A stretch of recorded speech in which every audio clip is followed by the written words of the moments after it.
by law enforcement out there about the curfew? No, because at that point it had not been announced. It was just before, so we had just started going through there. There was like some breaking news alerts that it was likely impending, but at that point, no. And it was such a different vibe and feeling walking with those folks. Everyone just really kind of coming together in a kind of harmonious way. It was a very it was the kind of thing you like to see because everyone, big crowd, demonstrating together, making their voices heard, right? Sharing in this unified kind of resistance to what they believe is unfair and unjust ICE immigration raids. And I'm seeing what looks like clergy walking through right now. So yeah, I mean, and maybe just because people are sort of out and about, they didn't know about this, but of course everyone has a phone. Lots of people get breaking news alerts and social media, things like that. So you'd think people would know, but I would, at this point, maybe they're just waiting to see if things kind of de-escalate on their own, and if the crowd kind of thins out on its own, we'll see if the last few nights are any sort of barometer for how this is going to go. It wasn't great. Obviously, we saw a number of times where police ordered the crowd to disperse. They did not. But once again, now it does feel like they're kind of thinning out the crowd. You can hear a lot of people sort of revving their engines, just making a lot of noise, and sort of making their presence known. And it just begs the question, right? How do you come out here and clear a crowd this large? It kind of ebbs and flows though. So in one minute, like just a few minutes ago, I'm sure you could tell, it was just like packed out here. And now, once again, sort of thinning out a little bit, but still a very large crowd. Yeah, there's a lot of space between the protesters, Tom. I'm seeing a lot more Mexican flags out there, which we didn't see over the last couple of days. Groups of 2 and 3 walking together very calmly there, kind of going back and forth in front of the federal building. So hopefully that's a good sign. The fact that we see members of the clergy out there that may have come from Gloria Molina Park to meet with protesters, and perhaps just their presence there along with protesters just keeps things nice and calm, which is what we're seeing right now. And I'm wondering, Tom, are you hearing anything over a loudspeaker regarding a curfew? Do you have any announcements going on whatsoever? You know what, Juan, there's a column of police cars coming here now. So here they come. They are coming in. We'll see what they're going to do now. Okay. We're 5 minutes past It's the curfew unclear. now, They're trying Tom. to block the road. Yeah, exactly. So the minute, it's funny that you say that. Right as that happened, now we're seeing police starting to roll in. They've done this so many times, right, in different ways. So they kind of phase it in. And, sometimes just the sound of the sirens is enough to make the crowd scatter. And it is having that effect, at least a little bit. I'm seeing people now kind of moving out of the area. And again, it was just really cool to see so many different kinds of people here from different backgrounds and so many, different ages. And, whatever your position is on an issue, it is pleasant to see people expressing their First Amendment rights in a very peaceful way. And that's what we've been witnessing. So now I think maybe now that column, they parked just on the other side of the road, so that they're not right on the other side of Temple. So they are on the south. Oh shoot! You okay, Tom? Yeah, sorry. You okay? The emergency alert signal is going through, and I hope you can't hear it. No, we did not hear it. It's going through my phone, and I'm trying to deactivate it. We did not hear it, Tom. Are you guys still there? Yeah, we're here. Can you hear us, Tom? We've seen a contingent of police officers that are on I think foot. Tom's Okay, I've lost communication. Yeah, he's lost communication with us. I can't hear you, Beth. So Anna's going to give me my cues. Our photographer here on the scene. All right, they are now moving in with police. There's a police column moving in. There's officers. You can see the reaction from the crowd is pretty intense here. People are scattering, and there's definitely an active urgency here. People are leaving. Yeah. It does feel very chaotic, but it's still orderly. People aren't throwing anything. People aren't doing anything violent, so that's good. We love to see that. And that's oh well, okay. We're seeing someone throwing some water bottles now. Well, we talked about that alert, Mike. Nothing, Most likely we're gonna nothing so see far that. to set the crowd into frenzy, at least. That's the good news. And then, yeah, I mean, look, you saw how fast most of the people cleared out when the officers moved in. Yeah, it's very intense here. I'm going to send it back to you for just a second here so you can watch it. I'm going to try to dial back in so I can hear communication again. So go ahead. Yeah, we'll have you dial back in, Tom. Thank you so much. My question for you, do you know, based on where the police officers are there, people are being told to leave, what route can they take to get out of there? So John and I were just looking at that. So you've got you've got Los Angeles Street blocked on three sides here at Arcadia, and then on the other side you got the two on-ramps that are blocked that would go parallel to the freeway, or the on-ramp and the road parallel to the freeway. John's gonna go back down. Now you've got them blocking the other side of Los Angeles at Temple and moving forward. So they basically can go on either side of Temple, but look, LAPD is not messing around. They're gonna start kettling here very, very quickly. And for those, we explained this earlier, but kettling is when they surround these everybody on all sides. Here comes the mounted unit as well. And they are immediately going to start making arrests. I mean, this is what we were talking about. They have the power of law enforcement. They have enough numbers tonight to get this done. So they are very quickly swarmed the area. They're very quickly breaking this up. And now you see skirmish lines both sides of Temple, one side of Los Angeles Street there. So there's not, anybody that is left here does not have a lot of places to go. And I would venture to guess if they are not out of here in the next 40 seconds or so, then they are going to be in a situation where they will be kettled and will be taken into custody. All right, let's go back out now to our Tom Wade live there on the ground. Tom, what's changing out there since this curfew has been in order? Yeah, it's wow, what a change in just a few seconds. Really incredible how quickly police moved in here and really just flooded the zone, and it really wasted no time in getting in here and showing their presence, making it known. And now you've got police set up on skirmish lines. We'll see if the folks that are left here challenge the officers on scene. They've got their less than lethal weapons ready to go. They've got batons. They're in riot gear, zip ties. The mounted unit here on the scene, as Mike Rogers pointed out. I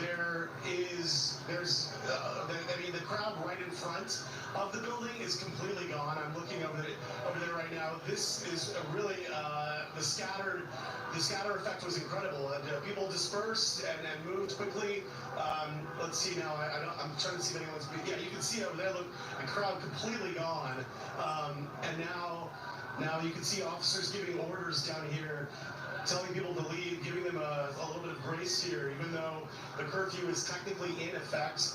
People are still being allowed to leave without being arrested, but you know, who knows how long that will last.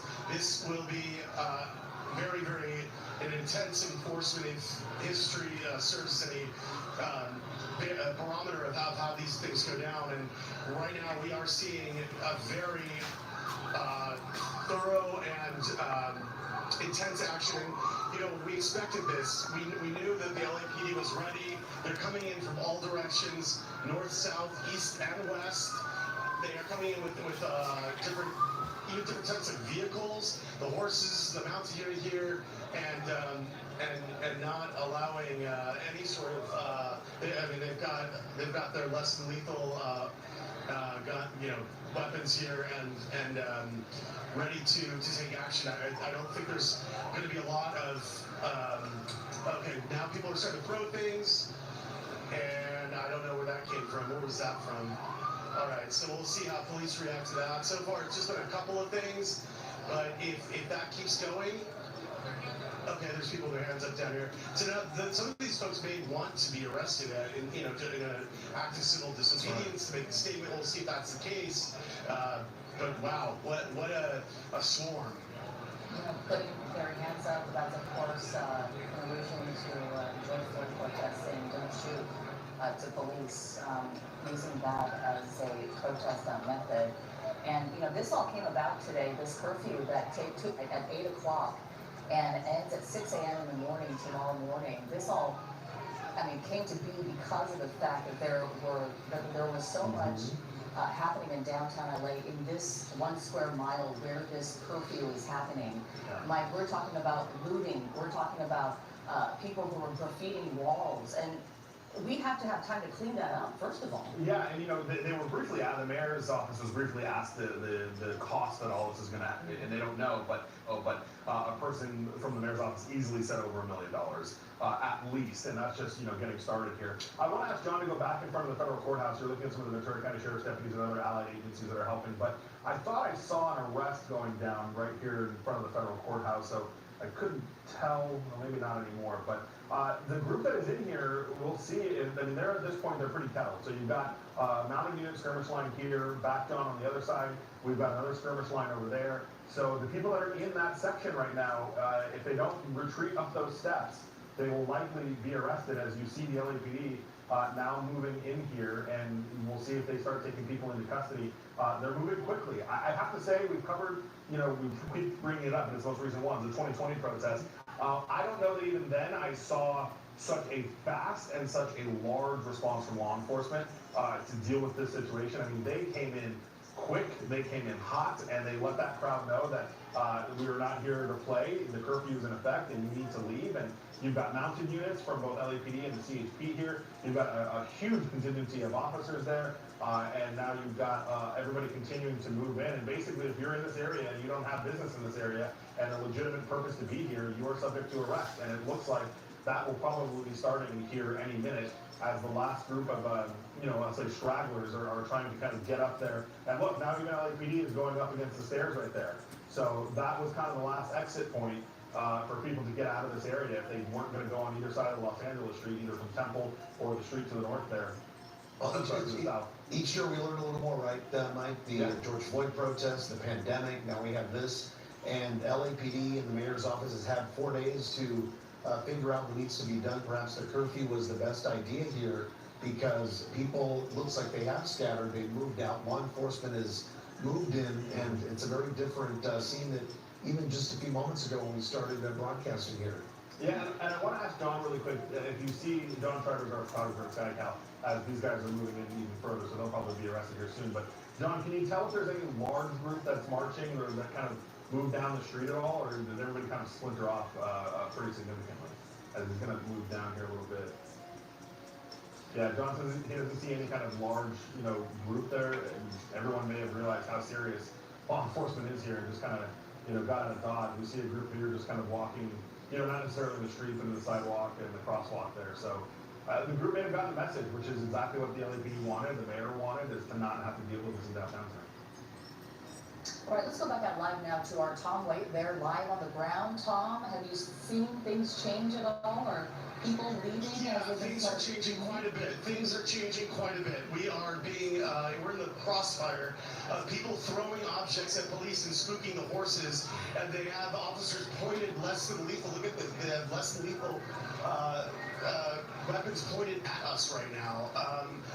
Because the crowd is throwing things into the crowd and at the horses, and one of the horses reacted, so now they are aiming those weapons toward us. We're trying to stay away from the crowd, throwing things in. Tom, are they pointing those towards? Really quickly for a second. Are they pointing towards you because it was coming from your direction? Those projectiles. There was a crowd behind me. There's a crowd behind me that was throwing things at them. And now, now the police have moved in up here to clear the crowd from that spot where they were. And I just spin around real quick. This is the crowd, like right there. This is where they were throwing things from into the police, and we were between them. And understandably, the officers didn't know where they're asking right now to see our credentials. We can see you, Tom. Show my credentials here. Yeah. As Tom is showing those officers his credentials, we also want to apologize to our viewers. If we do see any bad language on television scrawled there on the walls in downtown LA, that's exactly why Mayor Karen Bass called for this curfew, because of the fact that there is so much graffiti in downtown LA, and many dozens of businesses, 23 in fact, being vandalized overnight as well. So, this is what we're looking at, obviously a result of what's happened over the past few days. Certainly not for people who have been peacefully protesting, but from those people who Tom was just referring to, people who are throwing things at officers, people who are, graffitiing walls as they walk past other protesters and vandalizing businesses. And, to people who live in downtown LA, who actually live there as residents, they don't want to see this nonstop. Sure. I mean, night after night after night, this has been happening, and so you can understand why this curfew is being imposed. Again, Mayor Karen Bass making it very clear tonight that she's not trying to stop these protests from happening ever. That's not the case here. She wants the protests to go on, but not after this time at 8 o'clock until 6 o'clock in the morning. The mayor was saying just about every building in this area has been tagged. Lots of graffiti on glass, on windows, on any surface that taggers could get their hands on. And it just looks terrible, she says. It's not a good look for downtown Los Angeles. If Tom is still listening, Tom, did they give you the all clear up there? Yeah, so they just came over, checked our credentials, and asked us actually to stay where we are to give them space, they said, to continue enforcement. Yeah. And I've never experienced that before. Where, I mean, who knows if I didn't have our credentials, right? I mean, we've seen reporters arrested on live television. I was hoping that wasn't going to happen to us, and it did not. Thankfully, we have our credentials here with our crew, and we're good to go, and we're able to show you these live pictures. But yeah, I mean, I don't blame these officers. They're sitting ducks, and people are throwing things at them, and the horse really, reacted, and you can understand that that's extremely dangerous. So everyone on this line of officers, crowd of officers, just swings their, less than lethal weapons toward us, thinking, they don't know where this is coming from. And there's another level above us where people were throwing stuff from. That level has now been cleared out, so that's good. And now you can see the lines being formed here along Temple. And for the most part, it looks like their operation here has been very successful. I did it, there was a little bit of melee here, so I didn't see if anyone was arrested. It looked like they just sort of flushed everyone out. But, there's still people here that are hanging out. Who knows what will happen? Well, we had you covered from SkyCal, Tom. We could see that interaction you were having with law enforcement from SkyCal. Yeah. And luckily it all went as it should. And you're doing okay up there with Anna and your security there is just keeping us all safe as we're bringing these live pictures to our viewers from the downtown LA curfew now in effect and these continuing protests against the ICE raids here in Southern California. But as Tom mentioned, our view from SkyCal, you can definitely see the difference just in the past 10 minutes or so. This crowd really thinning out in downtown LA, I mean, really dispersed at this point. You can only see that little group of people that was next to Tom there as far as our eyes can see, really. And you can see just a lot of uniformed officers out there and those patrol cars that are at the ready. And as Tom was mentioning, boy, this is a really successful operation as we can see it, as far as we can see. At this time last night, we were seeing different factions of protesters still in downtown LA. Of course, there was no curfew last night, but the reason why, again, this curfew being put into place is because this has been the sort of the area, the hot spot for much of the violence that we've seen. Not a lot, but much of the violence that we've seen in these protests happening here in downtown LA, this 1 square mile that is now under this curfew tonight. Indeed, and we're watching the situation unfold from SkyCal and from Tom Waite's ground camera right there, officers there moving around quite a bit as this curfew is now 21 minutes into its in effect till 6 a.m. tomorrow morning. And again, the Mayor Karen Bass said this was imposed because of the incredible amounts of graffiti which are all over the downtown area. And of course, our apologies to our viewers. We do our best to try to keep some of the profanity out, but it's everywhere. It's hard to miss. I mean, it's hard to keep it out of every shot, but we're doing our best to do that. And again, 23 businesses were looted over the last couple of days. There was the Apple store out there, the Adidas store, plus mom and pop shops, the sushi restaurant was also looted. And these are a lot of the mom and pop businesses as well who are tonight perhaps losing money because of the curfew. I also maybe a friend texted me about what happens if you have tickets for like a Disney concert hall performance or something at the music center. how do you get in and out? So Yeah, that's something I that mean, you should find out. technically, I would technically under the letter of the law, you wouldn't be allowed to do that. If you don't live in downtown LA, if you're not, transiting to and from work, I can try to get a copy of the order. The mayor has to declare a local state of emergency, which she did, and then put in a curfew, which she did. But under the letter of the law, the people that are exempt from this are people that live in the area, credentialed members of the press, as you saw Tom be questioned for that. So, I think there's what is the letter of the law, and then there's kind of what is the spirit of what they're trying to do here, which is go after people that are causing problems. So, we dealt with that a lot during the pandemic when there was the stay-at-home orders, during the 2020 riots as well, where they were targeting a specific group of people. Sure, the curfew order was applied to literally everyone that was within that jurisdiction, but it was used to target a very specific group of people that are causing problems. And I think that'll probably be the same situation. Now, downtown's a little bit different though, because the protesters have been so on the move. I mean, this is near the federal courthouse, but just before we came on the air, they were over at LA Live and Crypto.com Arena. So that's why it is the entirety of the downtown area where this curfew order is in place. I'm just listening to some of the radio traffic because what they'll have to do, you've got the group right there on the right-hand side of the screen that really didn't move. They've kind of been in that face-off situation. So now LAPD will likely try to get maybe on the other side of them and kettle them again like they did with this group, and then maybe start affecting some arrests. We'll see, but that is a much smaller group that they're dealing with compared to what was there before. I'm also curious, Susie and Mike, what if you have jury duty tomorrow and you'd like to be excused? You don't want to be driving into downtown Los Angeles tomorrow. Could you get out of it, or perhaps is our jury duty responsibilities being waived for now? That's another thing.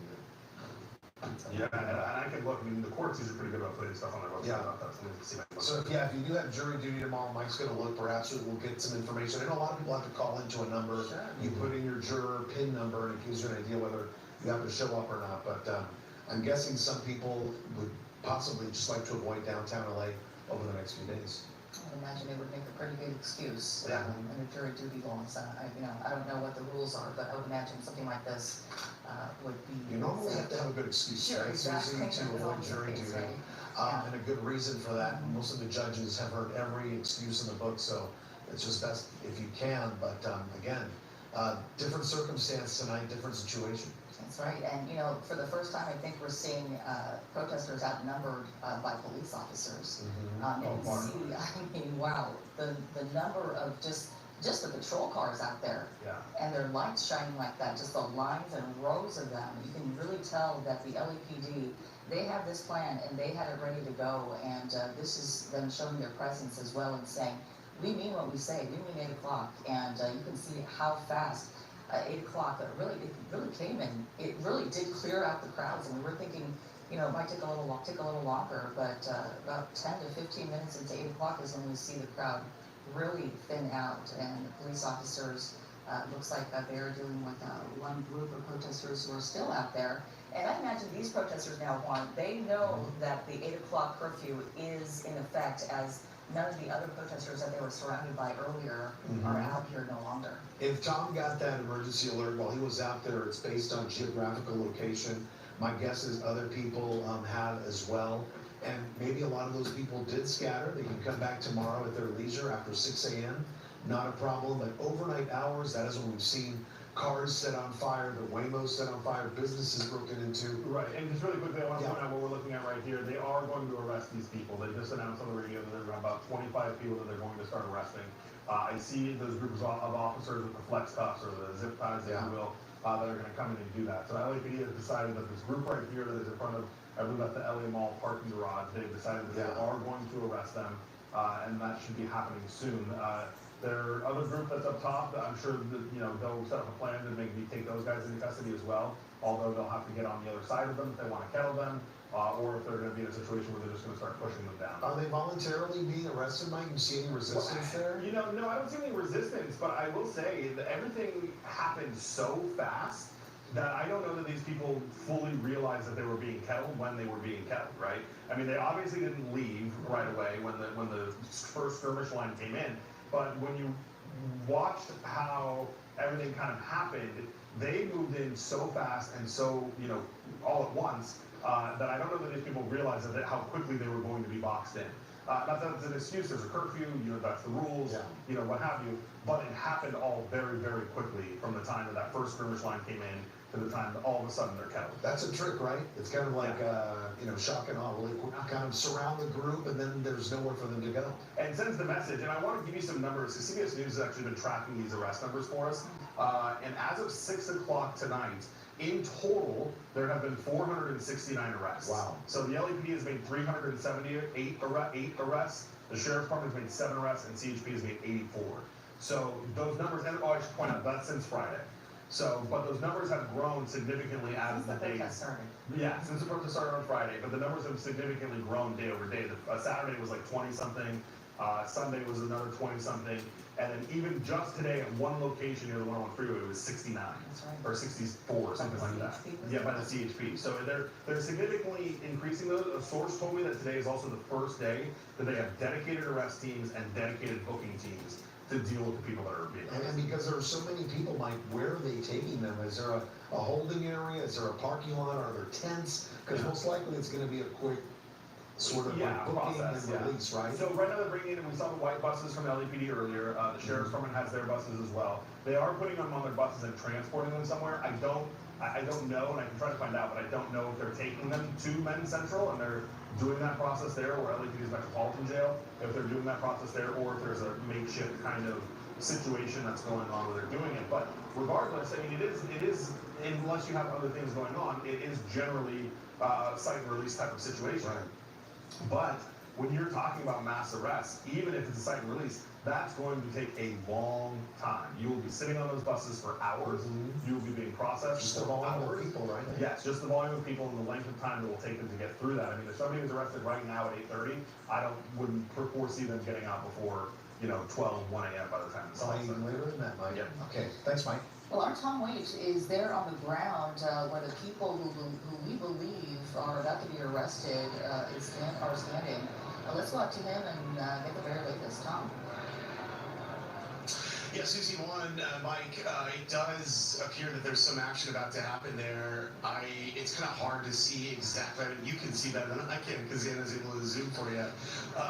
It's a little difficult for me to make out what's happening, but there's as Mike and all of you have pointed out, there's a bunch of police kind of blocking and boxing in these folks. I don't know if they know what's about to happen, and I'm kind of curious too, like, are they doing this deliberately? Do they want to be arrested in just sort of a show of civil disobedience? It's unclear to me, and it's hard for me to really, it's getting a bit darker, so it's hard for me to kind of get a sense of their body language or their demeanor. You probably can tell a bit better than I can. And I'm wondering too, just behind me on the other side, let's both spin around, this group of people over here, I wonder what action may be taken soon as well. I mean, they're definitely playing with fire over here in terms of, hanging out here after the curfew, and some of them are yelling things at the police and trying to antagonize them. And I think some are being, again, all very peaceful at this point. No one has done anything like thrown anything at them. But it is your First Amendment right, I suppose, to chant and say things. I think just the question is, in these volatile situations, you don't want to be accused of inciting something and so forth. But people here, I think, sort of thinking in their heads, maybe they're expressing their First Amendment rights, being peaceful, and certainly they are. But there is a curfew, so now the question is, will police enforce this curfew with the same urgency that they did in terms of moving in here and breaking up this crowd and sending people on their way? I'm just looking over on the other side once again to see if I see any action here with any arrests. I don't see anybody being arrested quite yet. It's hard to tell. It looks like they're kind of just holding the position there in that spot that Mike was talking about by the parking garage. But I do see some action here with police kind of above. We're basically on this ledge above the street, and and kind of observing everything from this spot. Oh, you need something, that's right on you. There's another group on the other side, on the, I believe that's the north-south, well, that's the east side, over there, on Los Angeles and Temple. So, yeah, there may be some arrests as well. So, yeah, we're kind of in this, like, static kind of holding pattern right now, waiting to see what's next. I think it's pretty safe bet to know that there's probably another wave or column of officers not far from here waiting to continue this operation. And as we've seen, that they do it, and they do it very quickly, you know, to the point where it's like flash, bang, boom. You know, they show up and all of a sudden, you know, they swarm and they take action. So we'll see. I mean, this is a group out here that's been very persistent. Yeah, and just chanting, doing nothing, you know, in terms of nothing even remotely violent or, but the issue is there is a curfew. So, well, you know, the question becomes how do police handle this? Tom, has the National Guard stayed put for the most part? They were on the steps of the federal building pretty much all day. Yeah, I have not seen them move from that spot. There's a large group of them in front of the building, but I don't see any movement. They've been just static, kind of standing there.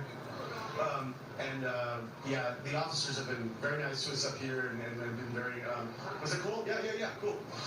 Yeah, we were just given a direction we have a little more space to walk around. We're just trying to, you know, be good reporters over here and help it out as much as we can to not interfere with anything and just let people on either side, whether with police or with protesters, you know, everything play out the way, you know, people choose and not, you know, get in anybody's way. So yeah, we'll just wait and see what the next step is here. But there is a contingent of people who are standing here in this area, and I am very curious to see what happens next. I will say this: it is, you know, watching all this play out in the last few days, it's sad in so many ways just to see the pain that people are going through in the city. You know, I mean, just the anger, the frustration, the hurt, and to see our city in turmoil like this, to see all the graffiti, to see police in the streets in riot gear, and people confronting them. I mean, it's a bummer, and I know that's the understatement of the year, but it's such a sad thing to see this level of tension and between our citizens, our authorities, and to see this play out in such a volatile way. All right, Tom, we're going to give you a little bit of a break. We want to go to Lori Perez, also there in downtown Los Angeles, covering this first night of a curfew here in downtown LA. Lori, take it away. Yeah, you know, we're not too far from where Tom is. He's just about a block away in this direction. But I want to show you that the different kind of scene that's playing out just a block away. You can still see there are plenty of people still on the streets. I'm not sure, you know, as Tom was saying, are they aware of the curfew? Are they deliberately just ignoring it? Or are they waiting to see what might go down? So there are an awful lot of people still on the sidewalks here. And then, you know, very busy traffic. It seems we didn't see people kind of scurrying to their cars, likely aware of the curfew and trying to get to where they need to be and out of this curfew area as quickly as they can. We saw a lot of people, in fact, who we had seen at the Interfaith Vigil up at Grand Park, people who were still carrying pamphlets from that vigil, obviously headed towards their parking spots and towards their cars so that they could get out of the city in order to comply with the curfew. But here at this location where we are, you can see a lot of people just milling about, taking videos apparently. Just look at this guy, he's up on the telephone pole. You see this? This kid is up on the light pole, obviously not a safe situation for that, but they're just kind of lingering. For sure, word has spread about the curfew, but for whatever reason, they are hanging around and not going home as they should be. Across the way, you can see at the back of City Hall, there are plenty of law enforcement officers standing on the patio there. They have been there for the last couple of days when we have been here in downtown Los Angeles covering the protests, and then later in the night covering some of the unrest after the protests. So they've been here as we have been for days, and they're overseeing this, so kind of watching, waiting to see perhaps if LAPD will eventually start to arrest these people, because clearly there are lots of people. In fact, some people still coming down in this direction. So You know, it's interesting to see this, and we'll have to see what happens in the next couple of minutes here. But a lot of activity, and not quite the clearing out that we anticipated we would see at this time. Because, you know, it's, what is it, 8:30? Yeah, so 8:36. So for sure, if these people were trying to get home, they would have made their move. Well, Lori, have you heard anything from law enforcement there on the ground telling those protesters or people milling about, as you mentioned, to go home? The curfew is in effect? You know, I haven't. You know, we've heard over the last couple of days when there have been dispersal orders and that kind of thing, we've heard them using the megaphones and making announcements saying, you need to get out of here, you need to go home, you don't have to stay here, but you can't, you know, you can't stay here, but you got to go somewhere other than this place. We have not heard that yet.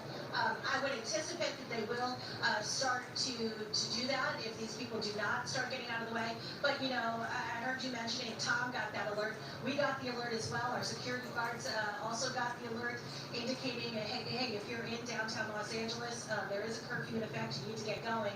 I'm expecting that these people would have already gotten that, but again, they are not choosing to comply. Lori just got a text message from our Tom Wade out there. He said that they are making announcements where he is. Officers have gone on megaphones and they've started making announcements. So it's not clear if they didn't get the that emergency alert on their phone. Clearly now officers are making it pretty clear. He says they're doing it again now. So most likely we may see some more movement. Do you hear anything, Lori?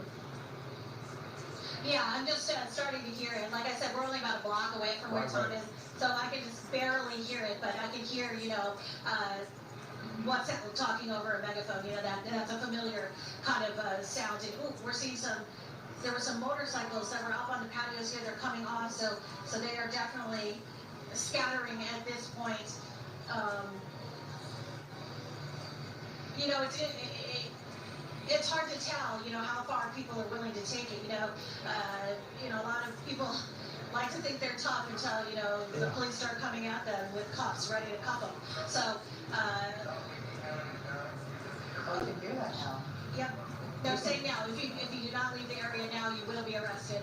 So yeah, you know, like I said, people like to be tough, but when LAPD starts coming at you with those cuffs, we'll see how tough they are. Looks like those announcements being made over a helicopter or a loudspeaker there, while people are on the ground still milling about, as Lori was talking about, some of these people, protesters, but also some people who are just walking around downtown LA right now and getting caught up in this. Yeah, we can hear that announcement being made. Lori, that's from a chopper? That's from that white SUV that's driving up the street here. I can see that too. They have some sort of a projection device. And this is what we anticipated, you know, when these curfew orders were announced earlier today during a news conference by Mayor Karen Bass. We anticipated that there would be sort of this grace period, if you will, for the protesters to have time to get out of downtown LA, and then after that, these announcements now being made by the LAPD as they drive around saying, it's time to get out of here. We've given you 40 minutes now. Oh, you know what? A correction. That was coming from that helicopter. There's a chopper overhead, and they are the ones who are making that announcement. I always see it now. Flying right over City Hall there, Lori. Hard to miss that helicopter there. Again, making an announcement that downtown LA is now under curfew. It's in effect till 6 a.m. Of course, if you're a downtown LA resident, you live there, a business owner, and you must have proper ID to show law enforcement, you will be allowed to stay. But if you have no business there, you are being urged to leave the area, to go home. You're welcome to come back at 6 a.m. to continue your protesting activities there outside the federal building. But again, the mayor is saying today that the downtown LA has just been overrun with graffiti. Of course, we've been talking about these 23 businesses that were looted in the last couple of days, and just the economic impact that all this is having to the downtown LA area. Just the cleanup that's been ongoing the last couple of days and will continue for the next weeks. Just saw City Hall in Lori shot, and that's one of the places that was tagged during all of this. Really sad just to hear that. You know, what's happening in the midst of people trying to protest peacefully. Let's go back out now to our Tom Wade, who's live there on the ground. Tom, any movement with those protesters? Yeah, it looks like a few of them are now leaving. It seems that some are heeding the warning. They're backing off a bit. I could, Lori, she has a great perspective from where she is. She's probably seeing these people now retreating back away from where I am. She's closer to City Hall, and so we're sort of watching them move back now. So we'll see if now that oh, sorry. I don't know if you can hear that, but they are making that announcement over and over again that if people don't leave, they will be arrested. And they've repeated that message over the bullhorn several times now over the last few minutes. And it does seem that people are leaving. There's obviously still a few people left, so we'll see. Police here on scene are willing to let the crowd continue to scatter, which they do appear to be doing. They're making the announcement once again. What are they saying, Tom? Yep. I know, I'm trying to hear it. You'll be subject to arrest. Leave now. Okay, so yeah, it's a bit difficult to hear, but yeah. But you know what? If you look, the crowd now is over where Lori is. Maybe you want to go over her because that's where all the people are flowing over to right at this very second, I think. Lori, if you're listening to Tom, is that the case?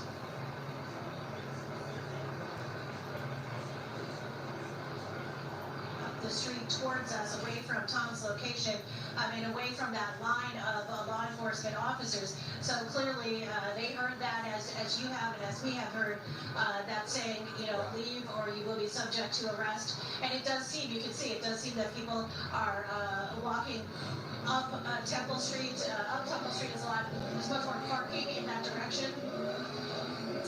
Putting on a little show here in the intersection before he leaves.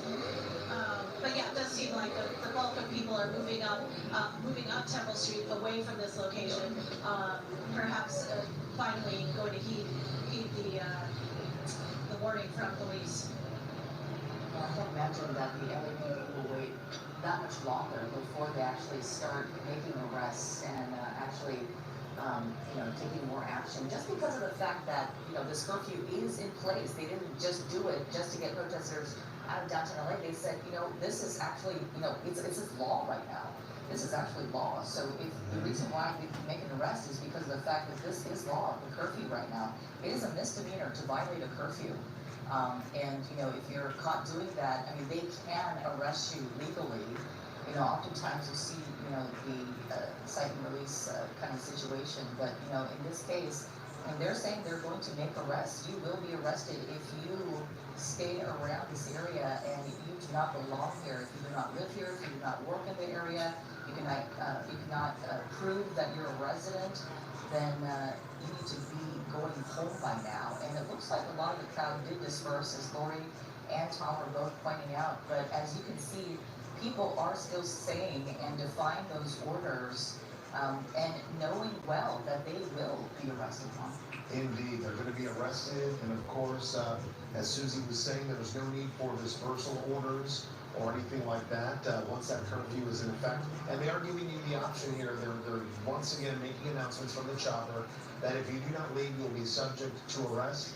We did see some earlier acts of civil disobedience where people were trying to get onto the freeway there. They were pushed back. They allowed themselves to be arrested, and the penalties for this type of acts of civil disobedience I've checked out in the area of Los Angeles all depends on the offense. Most likely you'll have to do some sort of community service or some sort of fine that goes with it, and based on just how serious it got, if maybe you pushed an officer or you resisted, that could possibly lead to some jail time. But in most cases, it looks like these people will be arrested, booked, fingerprinted, their photos taken, and they'll be let go. But for some, it doesn't seem to matter really. I think they're just going to push it to the limit, as Lori was saying earlier. Like, how far will they go? And look at this from SkyCal. We're now seeing that line of officers walking down the street, Mike. Yeah, that's actually on the other side of the freeway. So Tom and Lawyer are back on the other side. This is north in almost the Chinatown area that John is looking at.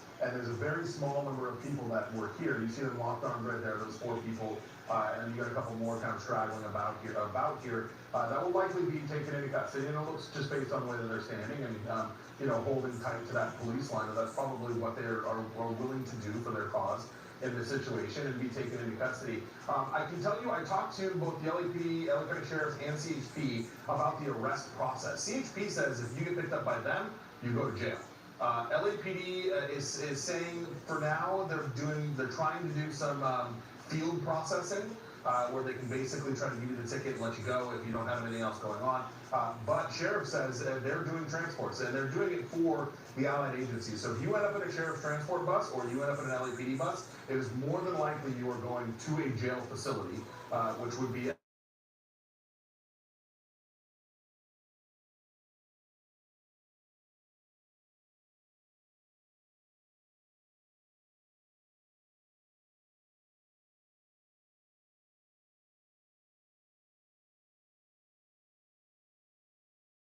Yeah, and people continue to get arrested. Well, that's what we see when we saw back in 2020 is where then these people end up waiting on the buses, right? And then there were lawsuits that stemmed from that.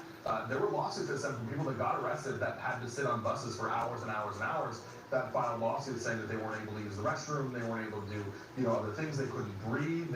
People said that they were, very claustrophobic in there. If you've ever seen the inside of a sheriff's transport bus, it's not a school bus. Yeah. It's a very built-out thing where there could be even individual, cells, if you will, within the bus. So they're not comfortable places to be.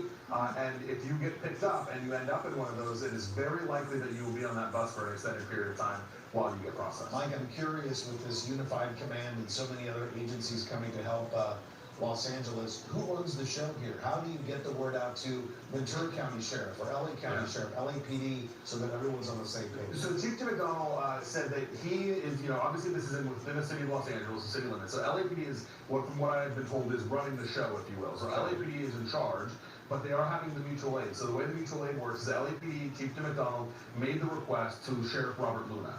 Sheriff Luna then lent, as of Sunday, 100 deputies to the LAPD, and then Sheriff Luna is actually tasked with going outside of his department, outside of LAPD, and getting those outside agencies. So Chief Tim McDonald and his department is focusing on the response, they're focusing on the crowd and how it needs to be handled and dealt with. The sheriff is handling getting allied agencies to come in and help. So it is Los Angeles County Sheriff Robert Luna, who is in his department, that are reaching out to Ventura County Sheriff, that are reaching out to Santa Barbara County Sheriff, that are reaching out to Torrance and Glendale and Burbank, and he is coordinating that mutual aid response, and then they'll tie in with the LAPD, and then they'll, conduct that operation. Now we have, radio channels where they can all communicate with each other. I think the Clay March channels where they can all talk to each other on one frequency, and handle this. And there you see in the shot on the left-hand side of the screen, there's one of the transport buses, and that's one of the LAPD transport buses that is being brought in to start effecting these arrests. Well, incredible to know that Sheriff Luna is responsible for so much, right? You have the LAPD running the show, but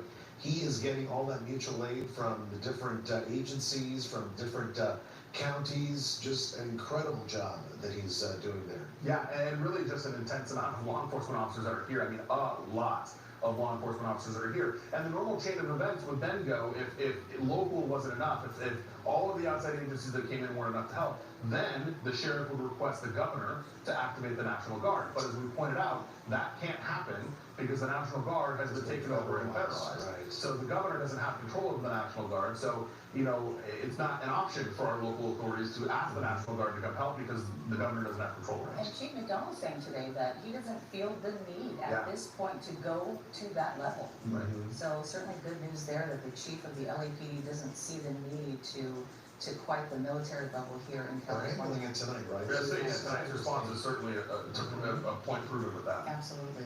All right, as you see there, and as Mike just pointed out, the LAPD bus that usually holds the people who have been arrested after these protests will be held in there, is coming down the street, meaning that we believe the LAPD is about to make some arrests as the mounted unit goes down the street here. Let's go back out now to our Tom Waite, who's lying there on the ground with what we saw earlier, 2 factions of protesters who were being approached by police there? Have they moved forward? Have they moved them out of the way? What's going on, Tom?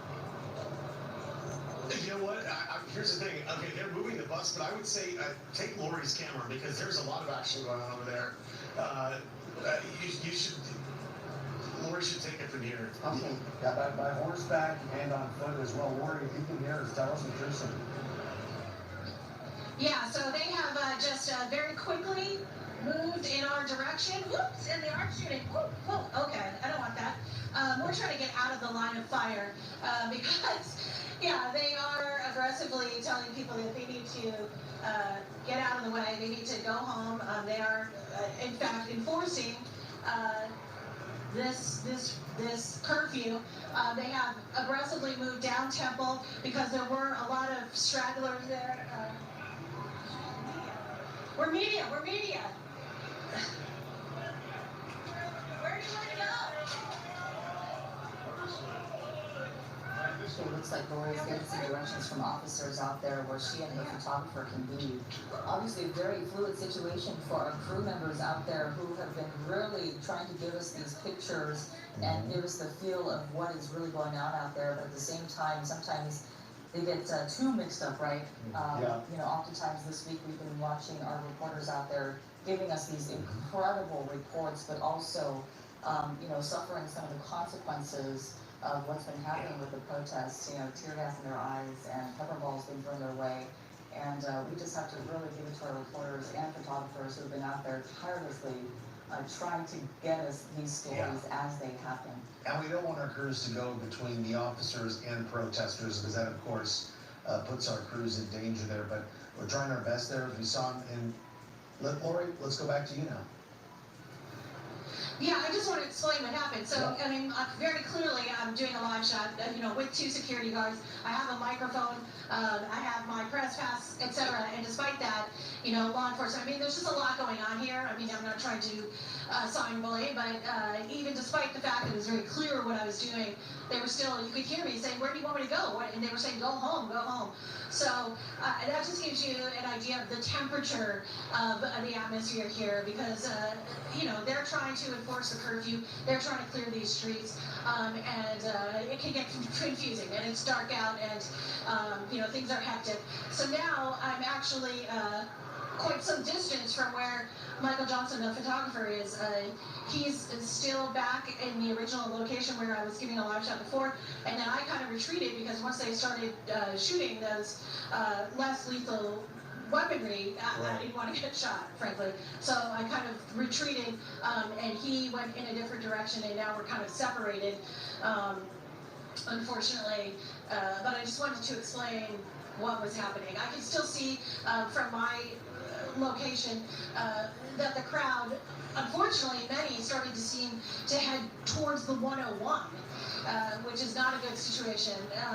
And I can see people running at this point. And they're being followed by LAPD very quickly. So it seems like something is going down further down the street. I'm going to try and get a little bit closer to that. Still staying safe, of course, but try and get over there just so I can get a better vantage. Yeah, we appreciate you explaining what's going on there, Lori. We're glad you're staying safe as well as our Tom Wade out there. And again, things changing moment by moment. We're about 1 hour into this curfew that's going to be in place till 6 a.m. tomorrow morning. And Susie, we can tell over the last hour or so that we've been on the air that the crowds have definitely thinned out. They move around quite a bit, but it looks like there's a lot less people on the streets right now. That's right. The LAPD definitely showing their presence tonight and making it known that this curfew is in effect. This is not a joke. They actually went over the loudspeakers over their announcements, making announcements actually over the loudspeakers from a chopper not too long ago. And that was actually the first time they did that. About 10, 15 minutes ago was when they did that. They actually gave the crowd quite some time to get out there and disperse. And it looked like most of the crowd did disperse, but as Tom and Lori were both showing us, people are still there protesting in downtown LA and sometimes throwing things at officers still. So definitely a situation that the LAPD will want to handle tonight because of the fact that they know that this curfew is in effect from 8 o'clock until 6 in the morning. And obviously, these protesters know that now, as they have heard from loudspeakers, they've heard the announcements. It is not a secret anymore. The secret is, it is clear that this is an announcement that was made earlier today, and it is certainly in effect now. And in downtown LA tonight, though, we're still seeing, watching these protesters still know about in downtown LA tonight, even if those announcements did go out. And Susie, we're watching them. They're northbound Main Street right now after crossing back over the 101 freeway here. This is kind of the group you see here with law enforcement that have just moved in. LAPD has been able to very, very quickly kind of get themselves into the positions they need to be in to make this crowd move. And every time they do, the crowd gets smaller and smaller and smaller, which is we've talked about over the last several nights is exactly what law enforcement is hoping for. They are hoping to get these groups down to as small of a number as they can. John, if you can show us that group that I believe is under the spotlight of the LAPD chopper. Yeah, right there. So they're moving here. This is probably the largest group that we've got left, and they are very splintered at this point too. You can see a lot of distance in between them as we are almost into the full first hour of this curfew that has been set up in the downtown LA area after Mayor Karen Bass around 6-ish tonight declared a local state of emergency and decided that a curfew would be necessary to keep businesses, to keep people and everybody safe in the downtown LA area as law enforcement officers have been struggling over the last several nights to keep things peaceful. We've seen cars set on fire multiple nights. We've seen tagging, a great degree of tagging all across the LA area. But still, as we've seen those in the last several nights, Mayor Bass is very strong and very fast to point out that this is still a very small fraction of the city of Los Angeles. She referred to it in her press conference as 1 square mile in the Los Angeles area out of many, many, many miles and geographically large location that this city is. This is a pretty small relative area to where we are talking about here as this LAPD helicopter continues to follow these protesters. Both of our crews down there have now don't see any protesters left because LAPD has moved in so quickly to push these people through. The clock struck 8, and within about a couple of minutes of that, the LAPD cruisers came in and started moving people out. They are arresting some people. John, can we go back and look where that arrest location right in front of the federal building there? I believe it was the Los Angeles Mall where they brought in one of those buses, those transport buses that you see right there, that white bus in the center of your screen, and they will start doing those arrests. People that they had gotten kettled in that area right in the entrance of the parking garage in the Los Angeles Mall have been arrested or will be arrested. They're in the process of doing that right now. LAPD decided that about 25 people in that area will be taken into custody now as a result of this. We're going to begin Takeout News at 9. And good evening, everyone. Welcome to KCAL News at 9. I'm Pat Harvey. I'm Rita Shabazi. SkyCal over downtown LA right now with parts of the area now under a curfew. And as Mike said, a curfew is now in effect for 1 square mile of downtown LA. And that's where KCAL News reporter Tom Waite is with a look at if people are listening to that order. Tom. Yeah, some very intense action going on here just outside of the federal building. You can see Mike Rogers was just talking about this, the arrests that are being made right outside of the federal complex. These people have been sitting here in this penned-in area for some time now. I would say at least an hour right after the curfew was announced. They apparently did not heed the orders to leave, and now they are being arrested. The van, the bus, the white bus that they're going to be transported in is just a little bit down the road there, right next to the federal, right in front of the federal building complex. And now they're beginning to make those arrests and bring people into custody. This is a spot where there was some intense and very furious action by police. They swarmed this area as there were a number of peaceful protesters that were here in the area, but then many of them did not comply with the order to leave when it was 8 p.m. And now you're seeing the result of that. Many of these people now being arrested and they'll be processed, as Mike was describing. So we're just kind of waiting to see how this plays out. It's a very tense situation, and a number of these officers aren't even sure who we are, so we're trying to keep all of our identification. I'm holding my mic flag up with the CBS logo on it as clearly as I can so they can see us.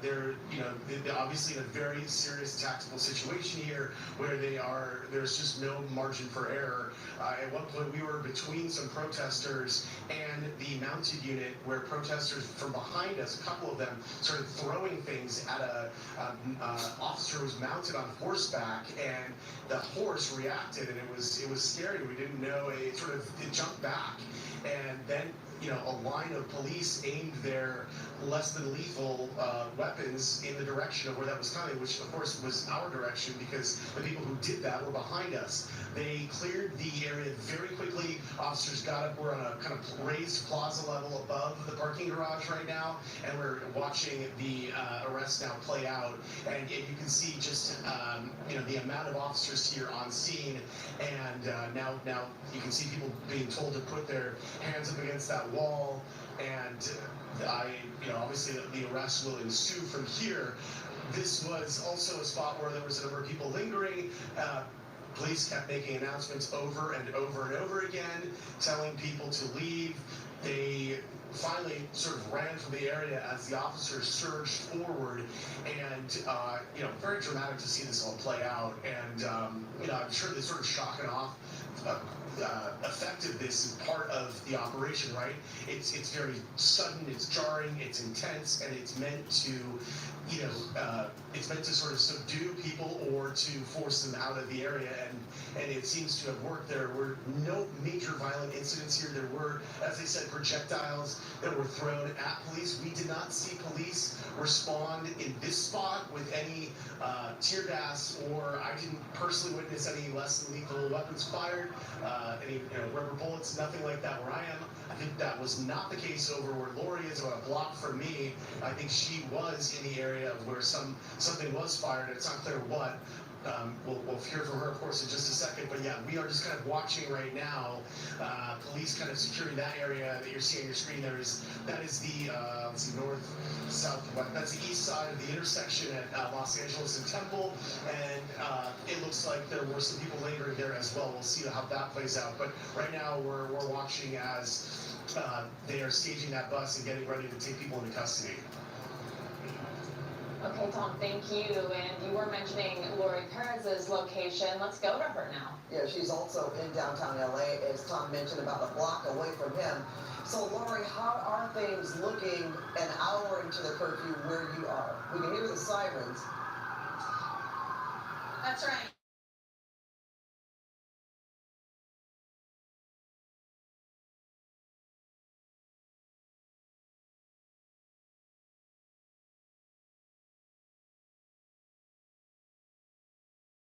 Cars lined up for as far as we can see here. We are at Main and Aliso, and that is a line of police cars that are staged right near the detention center, which has been the focus of these protests for the last couple of days. So they are really setting up a perimeter around that. They do not want anyone getting anywhere near that building. And we came down Main Street from our location because we were following the bulk of the protesters, or the stragglers, who were moved out by police, and they started heading toward the 101. As Mike was saying, they crossed over the 101, and we were kind of following it, and we're following in their footsteps. I think that they are now probably located somewhat, judging from where the chopper is, the searchlight is shining down. They're kind of in that area of that Chevron station where we were 2 days ago. So, moving down towards Chinatown, down towards Union Station and that area. But, it was quite something to see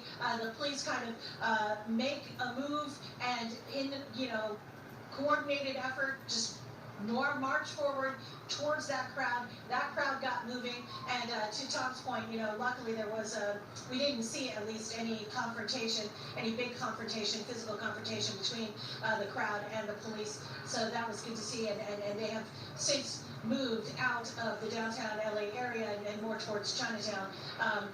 We'll of course be following them to see what ensues in that area, but it's very successful so far in getting them out of the area where they were, right around City Hall, and where we were just a short time ago. Guys? All right, thanks so much, Lori, and good to see it. And obviously they are achieving what they set out to do, which is certainly thin out the area, get people away from the area. So those, if anybody has a mind to come in and create some havoc tonight, then they can easily spot those people because the crowds are no longer there. Let's go to Mike now and talk about for us exactly what this area is, this perimeter. We heard Mayor Bass earlier talk about how it's 1 square mile out of 502 square miles in the city of Los Angeles. Tell us exactly where this is, Mike. Yeah, and I'll ask Mike Card in the booth to put up my computer in an inset box here. We can look at it, or there it is right now. So I've highlighted it for you. So basically, your parameters here are 10 to the south.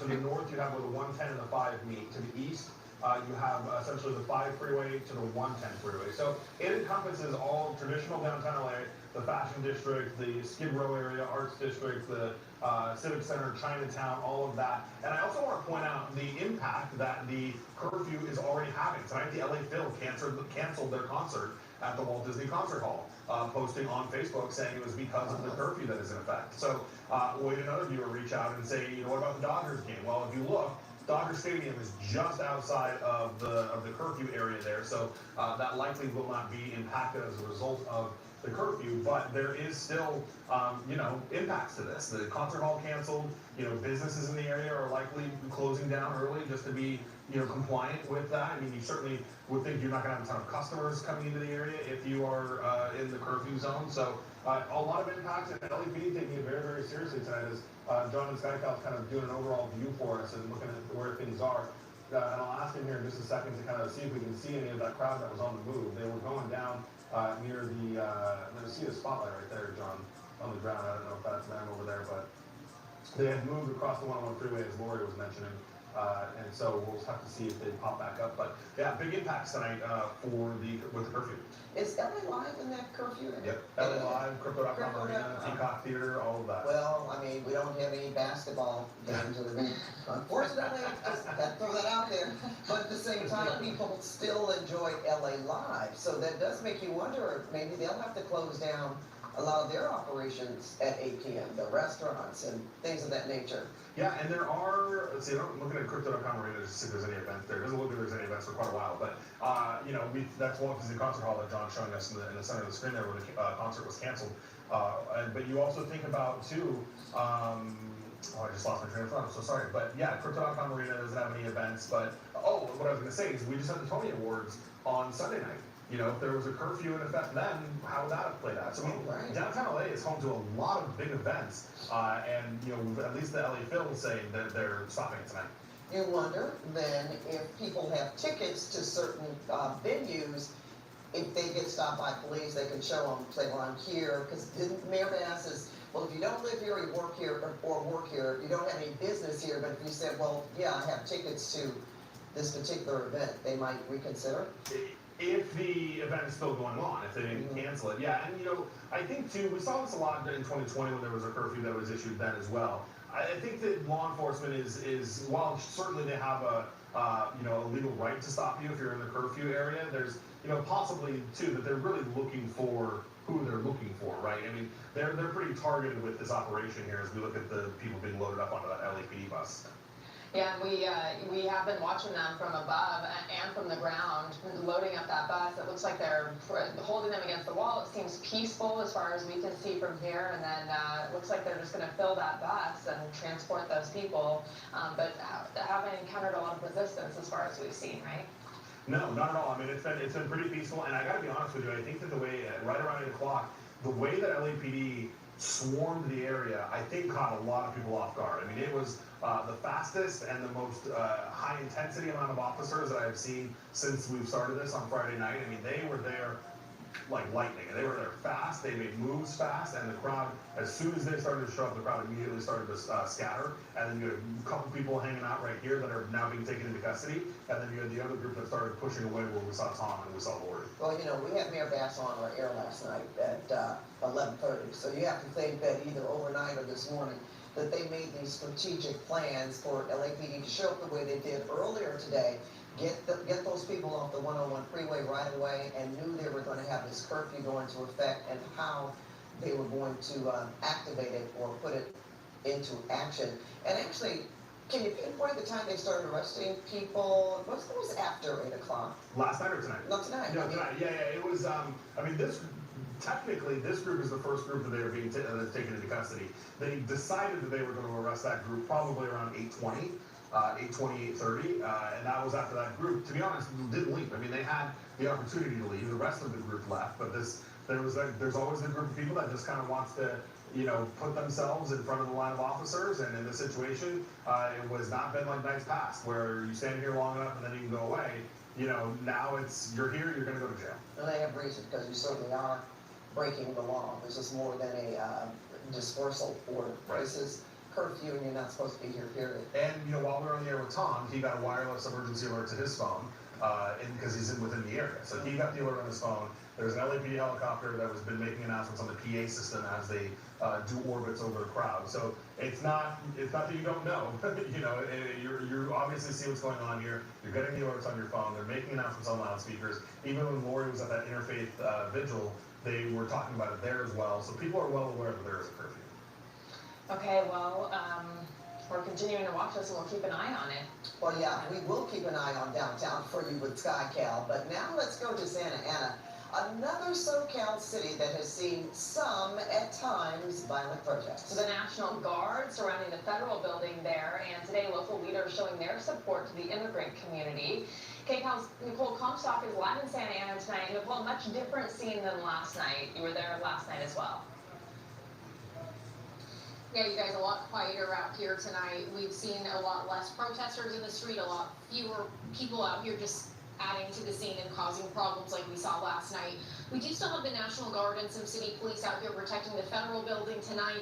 And the presence of the National Guard, that's one of the things that the protesters we did see today were taking issue with. Take a look.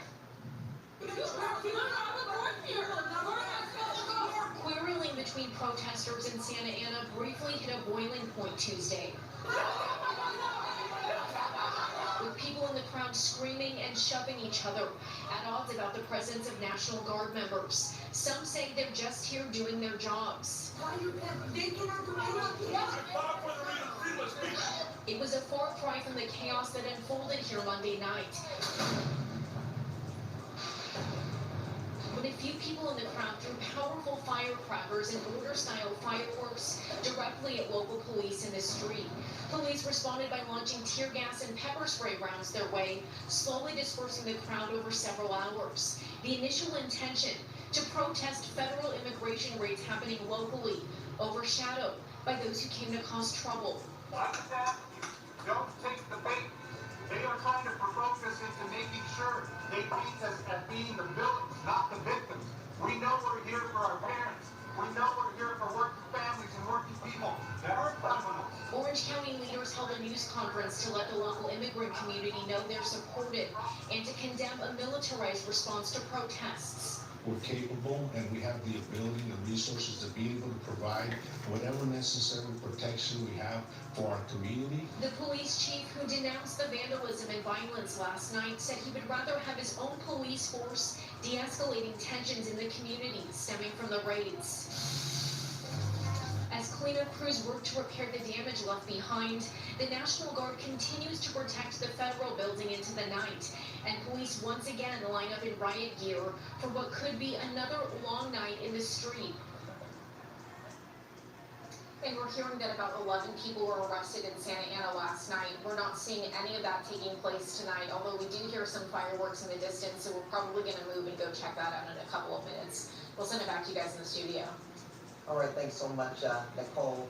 We're going to go back to Tom Wade. Nicole, you saw that live shot. So quiet where she is tonight, Tom. And obviously where you are, a lot more quieter than it has been. But I see, is everyone gone where you are? Not everyone. There's a lot of officers over here, and it's hard for me to tell what department they are with, because it looks like a different uniform. Oh, and those are federal. Okay. All right. So yeah, they are. Okay. These are federal officers who are on this. Yeah, they might be. I mean, yeah, it looks like that might be the Guard. That is the first time I've seen them out walking and, in the field, so to speak. I mean, we've not seen them leave the steps. So I don't know if they're out here because there's something, down to the east there. police are moving quickly over there. I'm not sure why. Well, sometimes, Tom, they do play a support role for police officers if police officers are making arrests. Earlier today, apparently the guard came out and protected the officers, formed a line around the officers while the local authorities made arrests. So I wonder if there's something like that happening again. Okay. Yeah, that could be it, Rube. What's crazy is I don't really. Oh, hey, I see a few people. There are a few stragglers there. So yeah, maybe that's why they're providing that support, Rube. That could be a good point. I don't know. They look like they're running down the street now. So I don't know if police are going to charge down there after them. There's another SUV here with officers riding on the outside of it. Yeah, so that could be it. Also, there was some more, this whole area, I'm sure, for folks just joining us, this was, a lot of people here, a crowd of people here, and, they dispersed it with great haste. And then over to our, you're looking at our screen here, this is where officers are arresting people who would not leave initially, and they box them in here.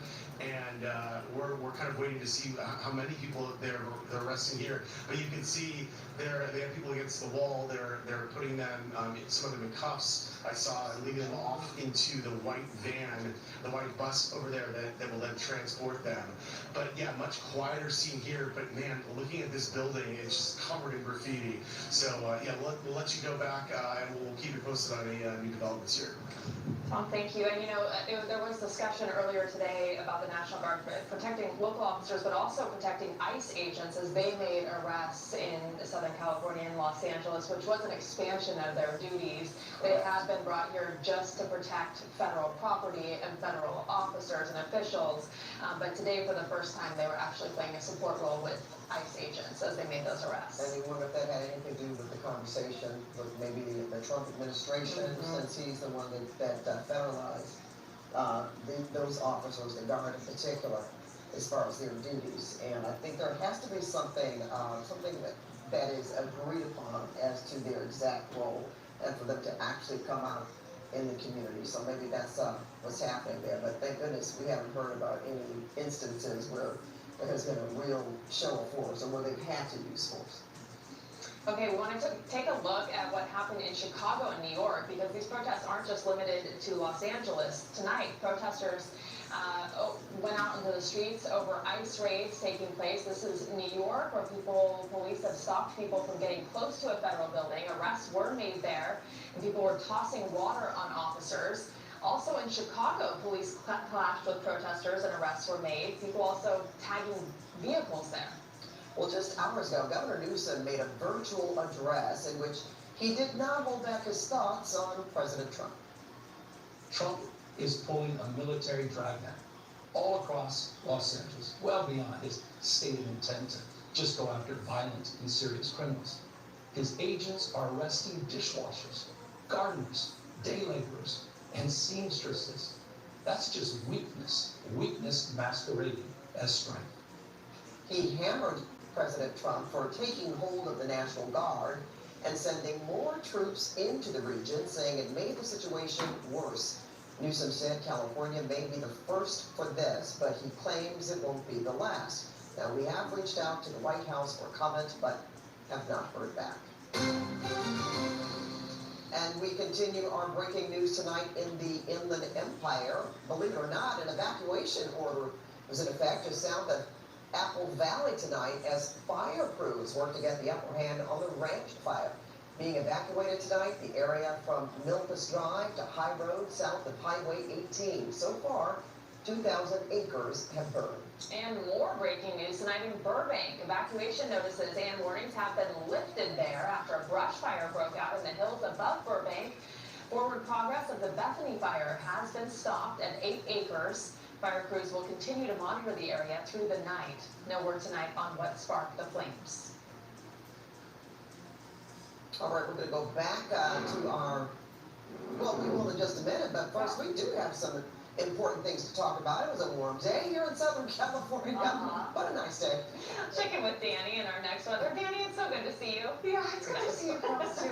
My goodness. Hi, Ruby. Hi, Pat. Yeah, we had the sunshine today, and we're going to see much the same going into tomorrow. So let's get you ready for your Wednesday. Here's a look at our temperatures today, you guys. Yes, it was all about the heat out there. I mean, it was a warm day here in Southern California. 104 degrees in Lancaster, San Bernardino, lower 90s, Burbank, 82, downtown LA, 81, and Newport Beach, 68 degrees. I mean, a crazy difference between our beach communities in the upper 60s and Lancaster at 104 whopping degrees. Now, we're going to see more heat going into tomorrow, but it's not going to be as hot as what we saw today. So we have big high pressure that's been building in. It's going to bring us another warm day going into our Wednesday. Stubborn coastal clouds, they'll stick around. We're warmer inland, and then cooler by the end of the week, all because of this, guys. So we're tracking a low pressure system that's going to start moving down, and this is going to push this high pressure system out of the way, and this is going to bring us a little bit of cooling going into our Thursday and our Friday. Before getting to that, though, we're talking another day in the 90s, mid-90s in San Bernardino, 70 for Laguna Beach, so a 20 to 25 degree difference out there, more marine layer clouds. And by the time we get to the weekend, you guys, we're cranking up the temperatures again. Saturday and Sunday, we're talking low to mid 80s, and it's a big weekend. It's Father's Day. So tomorrow morning, before getting to that, let's talk clouds. Clouds are rolling on in, so we've got June gloom to start our day. Clouds pushing into our valleys, and they clear away pretty quickly, but slow if any clearing for our beaches. By 11 o'clock, we've got sunshine in the valleys, some clouds hanging around for our beaches, and then we'll see plenty of sunshine once we get to the afternoon. Low temperatures tomorrow, low 60s, first thing in the morning. Mostly cloudy in Burbank, but not for long. We get to 11 o'clock, mid-70s, and then lower 80s once we get to the afternoon. So 99 in Lancaster, not as hot as today, but still above average. Low 80s in downtown Los Angeles. And as you can see going into this upcoming weekend, a little bit warmer out there in the low to mid-80s. For folks in the valleys, we've got 90s this weekend. And finally, in the Inland Empire, slightly cooler Thursday, Friday. And then we're talking mid to upper 90s by Saturday and Father's Day on Sunday. Pat and Ruth Bay. Oh, thanks so much, Danny. We're on the 90s on the board here. Okay, we're going to take another look at downtown LA, where curfew has been in effect since 8 o'clock, so almost an hour and a half. And we understand from Mike Rogers, they really started placing people on the rest about 20 minutes after 8 o'clock. So we still see some people in the street there, Rebecca. Yeah, still marching down, and this is kind of what it looked like earlier this afternoon. Kind of what it looked like earlier in the afternoon, then it looked like the crowd had completely dispersed, but Mike, now it looks like they're gathering again. Yeah, this is at First and Grand. John was just showing us, they stopped briefly at a concert hall or a theater production, Mark Taper Forum, rather, which had to cancel their show tonight, too. That's where the Emerson is also. There's a number, and the Dorothy Chandler. And the Mark Taper Forum was doing their adaptation of Hamlet that they had to cancel tonight because of the curfew. So that's yet another performance here as we continue to march down the street. John, you just told me where they were, say it again? Yeah, right in front of the Disney Concert Hall.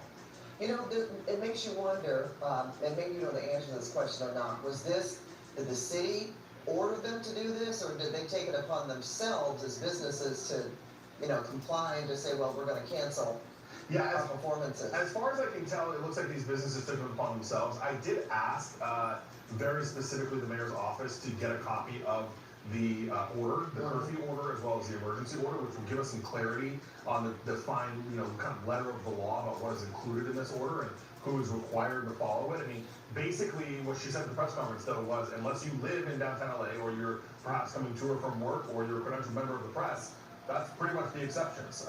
You know, certainly critical, you know, employees that have to do business in downtown LA will be exempt from that as well. But it looks like these businesses are probably taking it upon themselves to, you know, cancel these performances and comply with the thing. The last thing you want, especially, you know, right here's a great point. And you've got these protesters who are moving through the street.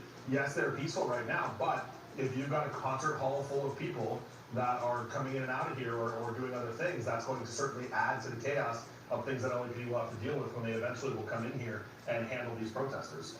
Yeah, I wonder if they had performances on the previous nights and they, you know, went on with the venues kept everything in place. I mean, you know, that's pretty. It is serious because you have some of the performers who are from out of town who come here and train and you know have their rehearsals, and you go on with the performance that costs money and people have to purchase tickets. So now they'll have to be, you know, make other arrangements, and I guess we'll have to see if nights after this are going to be canceled as well. Yeah, there is another performance scheduled for tomorrow, same at the same theater.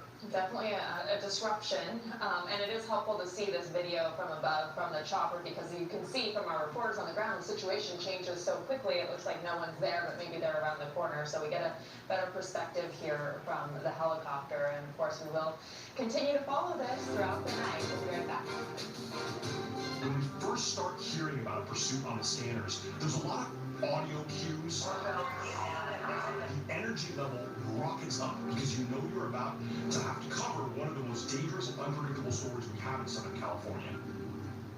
If you've been injured in an accident that looks something like this, it's time to call us at Larry H. Parker. Take a look at these results. We believe nobody should settle for less than what's right. Call the offices of Larry H. Parker. We'll fight for you. Looking from above, the curfew is in effect. However, we have seen a crowd marching and it's gathered. We saw just a few people here and there out and about. It looked like it had been cleared for the most part in the curfew area, and now it looks like the crowd is kind of growing as they join this march. It looks like not only a procession, not only marchers, pedestrians, but also vehicles. That's what it looks like from here. And it just, obviously, though, even if you're driving, you're not supposed to be in this area. So that brings up another question as to how police are actually going to get everybody out of the area. Not just people on foot, but also, cars. Because when that curfew takes effect, that's for everybody, right? Yeah, it doesn't matter if you're in a car or not, but you have the cars on the right side of the screen are driving on the wrong side of the road, too. So when you look at that, now you've got that issue that the law enforcement's going to have to deal with as well if they're going to come down here. We haven't seen anybody on the ground. Left side of your screen is LAPD transport buses and vans that are certainly being used to transport people. The LAPD helicopter is back over near that screen, the shot on the left there, which is back towards the Civic Center area, Little Tokyo area. Where SkyCal is over almost into, they're on Grand Street. They're almost going to come up on Crypto.com Arena, LA Live, that kind of area. We just passed the Walt Disney Concert Hall on Grand, and as far as we can tell here, we haven't seen any law enforcement. These guys are just kind of marching, and they've marched away from where that large contingency of officers was. And you see the cars both sides of the street. You can drive the wrong way. Maybe that's why they're going on both sides of the street, because of the people walking that can't necessarily get through, or they don't want to hit somebody. Run over, right. Maybe they're trying to get out of there. And the police have been making arrests. We saw many people being loaded up into these buses, going peacefully from what we saw. Tom Waite is on the ground there in downtown LA. Tom, has the scene changed near you? Yeah, just in the past few seconds here, a number of buses pulled up, which appear to be buses that will carry people who would potentially be arrested. They just arrested a number of people and loaded them onto one of the white buses not far from where I'm standing. It's kind of unclear where these are headed, but we'll see. I mean, this area was kind of really where a lot of stuff played out, a lot of chaotic activity was playing out, right when the curfew took effect. And there were a number of officers, that swarmed this area, and you can see a lot of them still on your screen, that came here to make a number of arrests and disperse the crowd. Many of the people in the crowd did comply. They left and went off into different directions here. But this is kind of the main spot, right? Because we're right outside of the federal complex where the detention center is right on the other side of the building here. And now you're looking live at some kind of convoy here of LAPD cruisers that are back here on the scene. And it's unclear, I think this is maybe sort of a staging area where they're carrying out some of their operations throughout the city and perhaps bringing people and personnel back through this area. They have a number of police here just on every corner of Temple in Los Angeles, just to the east of City Hall. And, the people have just been, kind of out here protesting, and now there are a few stragglers, actually. Yeah, right next to you, right? Waving flags? Yeah. I was just wondering, there's a guy, it's like, what are you doing? Are you just trying to tempt officers? And now I think they've seen him. I don't know. We're up above on a plaza though, so it would take a minute for him to get apprehended.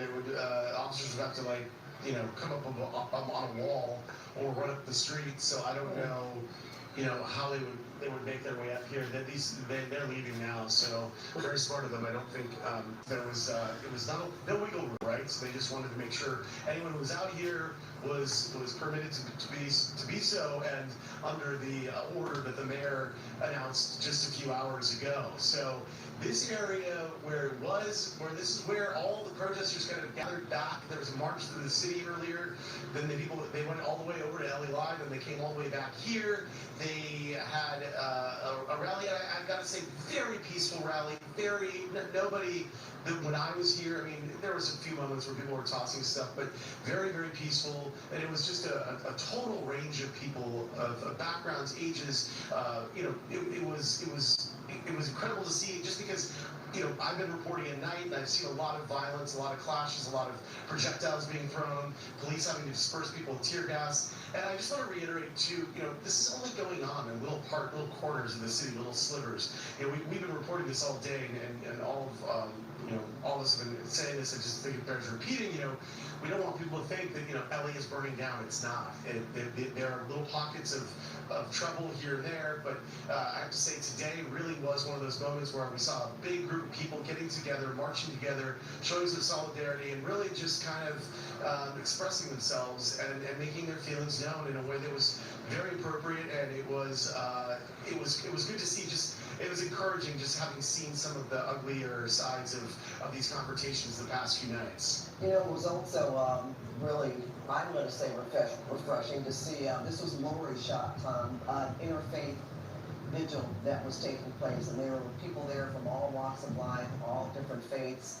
That was pretty special, because you could tell that people of all different kinds of people were there with one purpose. And then we saw a member of the clergy walking down the street with his white robe. And you've been around for a while. That just brings you back to some of the protests that we have seen over the years. And I'm going to go all the way back to those civil rights marches, the Vietnam protests, where people, oftentimes when you take away the violence and the emotion that gets people to be antagonistic, this was a way.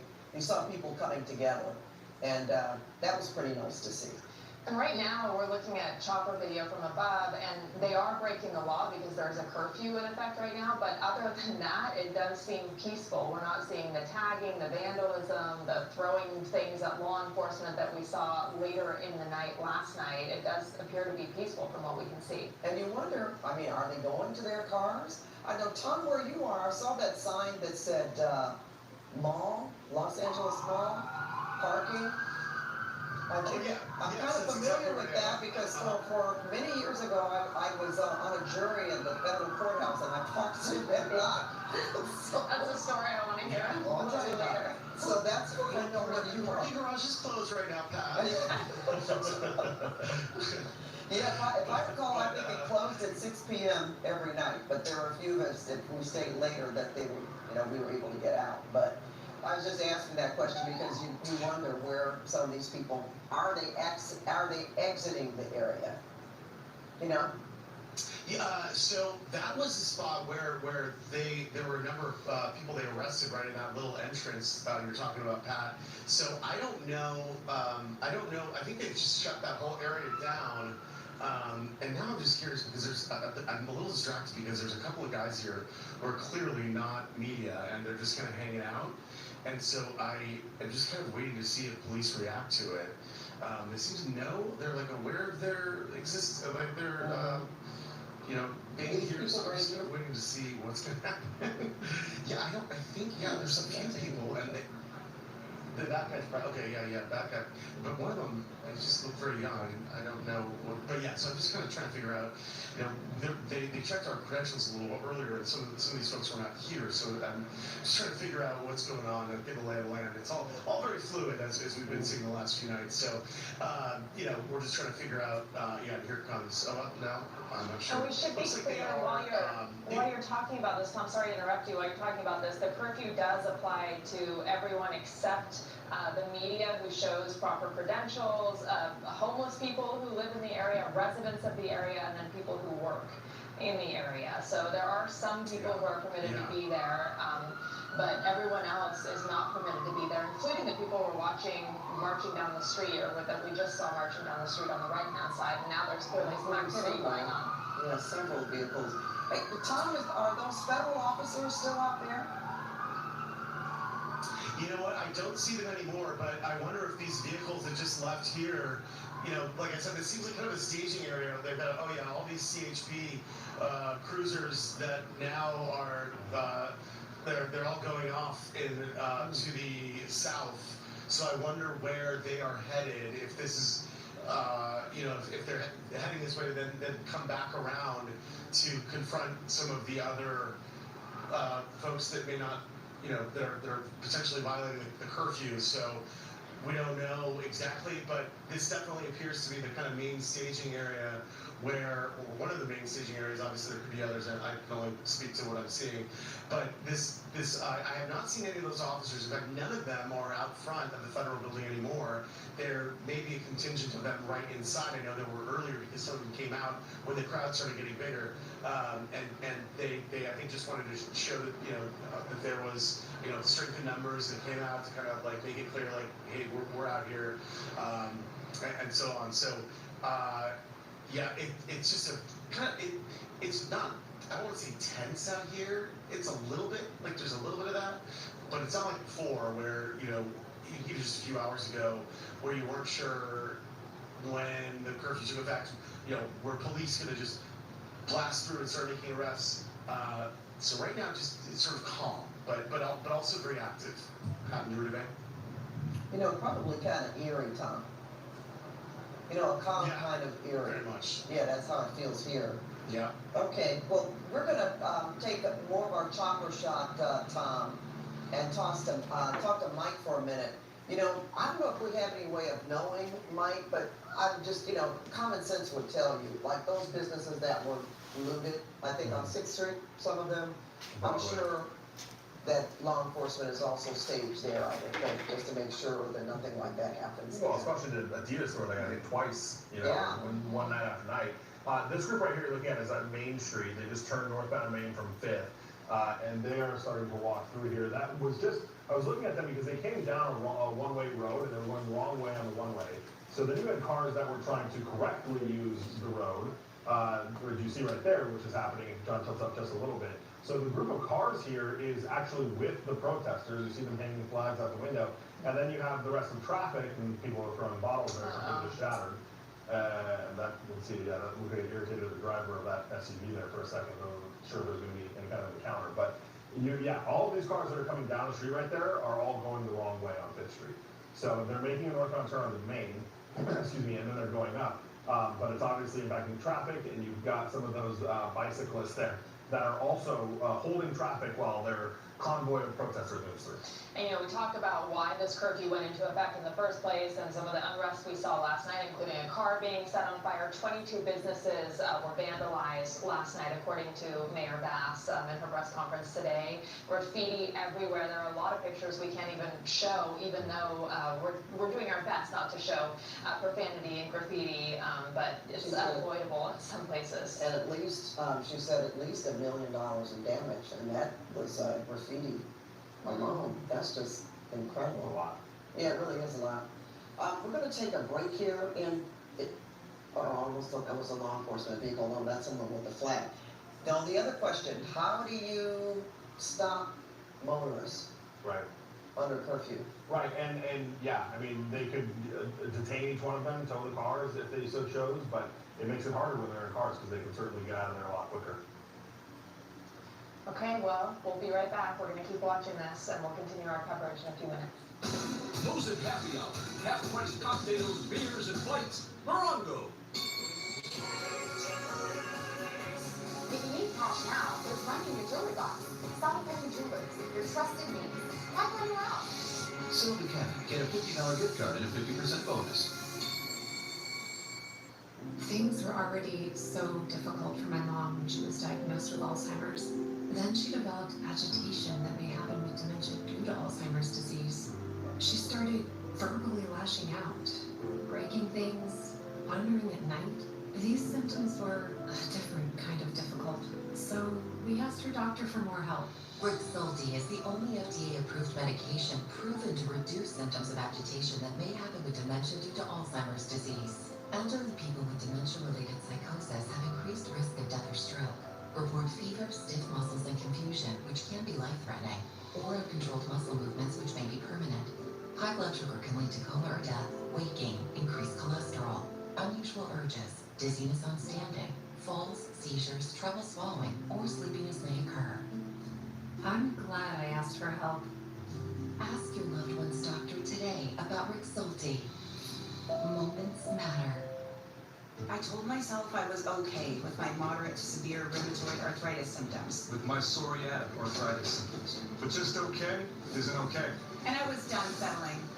If you still have symptoms after trying Humira, Rinvoq works differently. Rinvoq is a once-daily pill from the makers of Humira that can rapidly relieve joint pain, stiffness, and swelling as fast as 2 weeks for some. And even at the 3-year mark, many people felt this relief.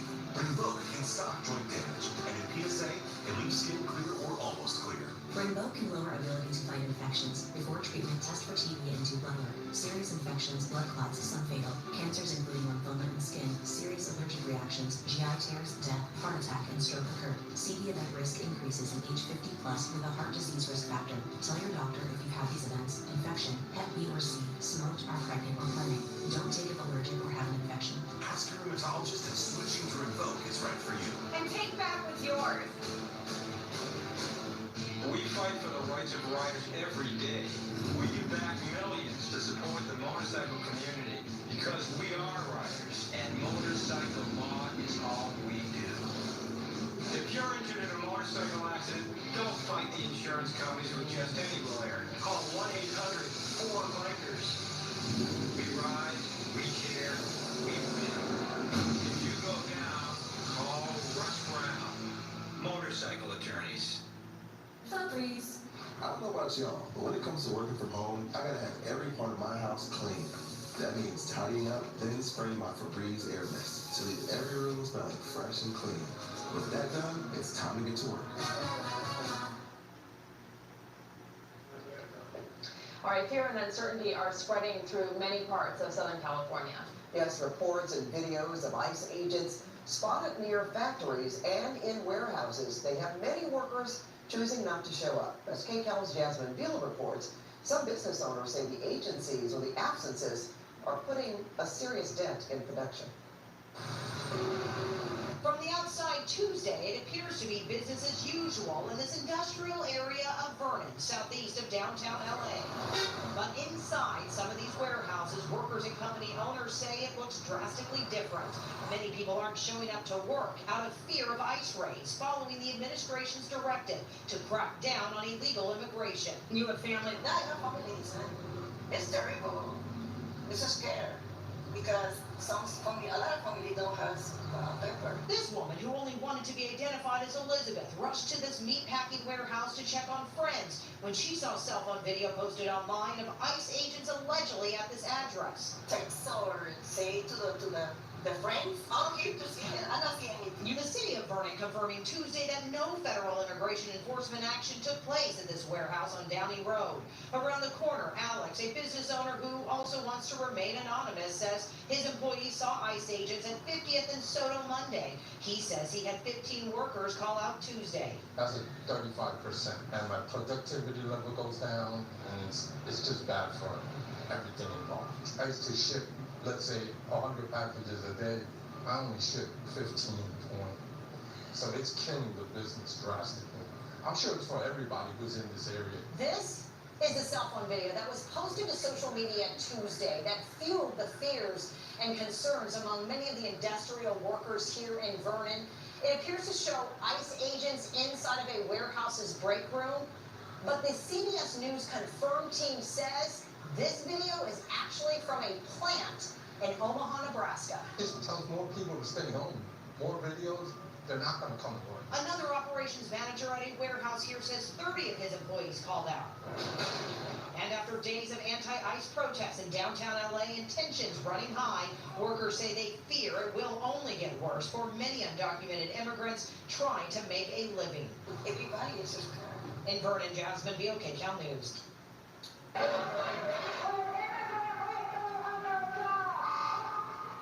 Up north, hundreds of people protested the ICE raids in San Francisco. People were mostly focused outside the immigration court there. The protest lasted around an hour, and the court was closed off for the day just as a precaution.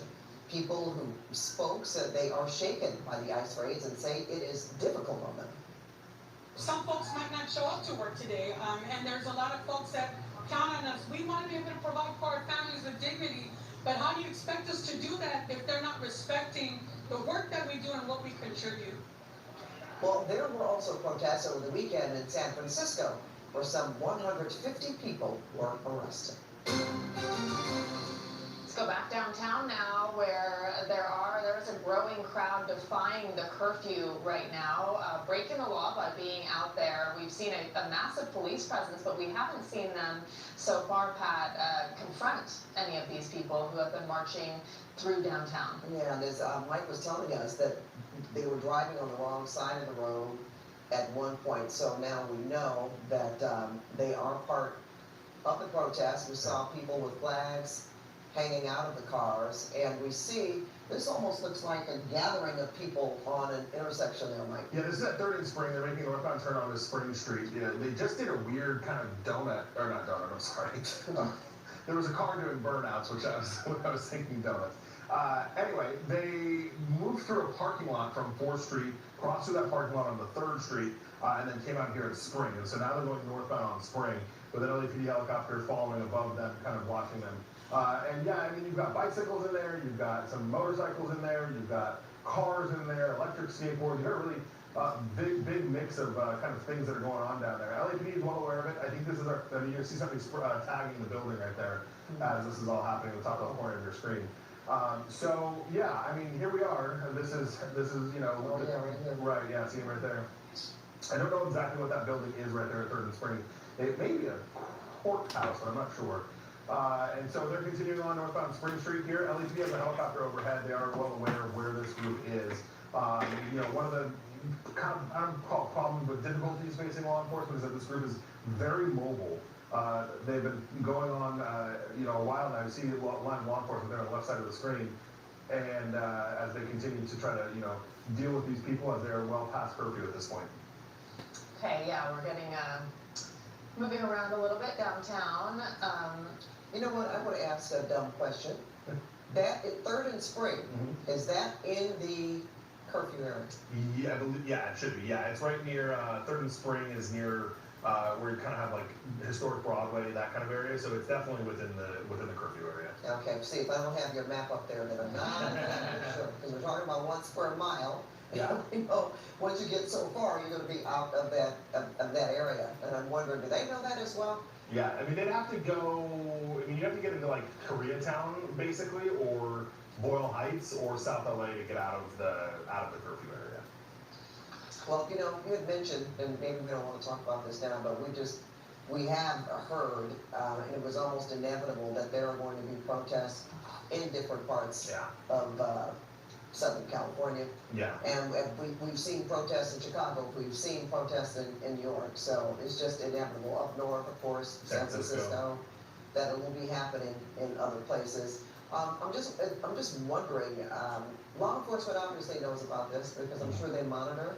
Their helicopters overhead too. Okay, so they haven't really moved in to try to do anything about it because again, how do you stop cars? Yeah, right. And they maybe their protesters are working themselves back towards law enforcement, so they just might be waiting for them to, you know, turn themselves in really quick. And I think Adam's telling me Lori Paris is on the ground. Lori, where are you? Yeah, so we're at 1st and Spring, and I just wanted to say, you know, maybe they haven't moved in there, but they have certainly moved in here. Just moments ago, you know, lots of lights and sirens. They rushed up here, they parked, and you can see the force of police officers who are now assembling on this corner. We're, again, at 1st and Spring, so they're headed right towards us. We're at the corner of the City Hall campus, and along with all these police officers who are anticipating this crowd who is headed this way. So we'll see what happens as they approach here. As you said, they are defying the law at this point, and as they continue to do so, you know, they are risking, of course, being arrested. So we'll see if that happens once they get down here, or if it doesn't happen even before they get down here. But I can tell you, I mean, there are dozens of police officers here on this corner who are at the ready, waiting for that crowd that is headed this way. We have been huffing it, walking all around this city, trying to follow these protesters, you know, but they are quick moving, and you know, as soon as we get an idea of where they are, we try to rush over there, but they're on the move. So we're following them, we're trailing them, trying to get a perspective on what their plan is. Not that they necessarily have a coordinated plan, but certainly trying to follow their trail to see what they're up to as they continue to not comply with the curfew. These police officers, again, just got here seconds ago. We can see LAPD's helicopter with its searchlight overhead, tracking those protesters or those stragglers as they continue to stay out here on the streets of downtown Los Angeles. But other than that, I can tell you, as we've been making our way around the streets, I mean, it is empty otherwise. I mean, very few people, which is the way that the mayor and city leaders and law enforcement wants it with that curfew order. You know, you might never see, so once in a while, see a guy on a bike, but, you know, he probably lives here, or who knows. But it's good to know that the streets are otherwise pretty empty, and not a lot of people out on the streets, except, oh, you know, I'm just beginning to hear, I might be able to hear the crowd coming this way. And, you know, we talked to a sergeant from CHP earlier who talked about the training local and state law enforcement receives to deal with Los Angeles specifically, with California specifically, in exactly these situations, because they can escalate so quickly. So there is a reason that they use this tactical response, that they exercise restraint when they have, that they're staged in certain areas, that they move in when they do, and they're familiar with these communities and with the geography and with protests, because they've done them here before. So we know that they've been talking, they have coordination among about 14 agencies locally and at the state level, and that they are planning all of this and have planned for it.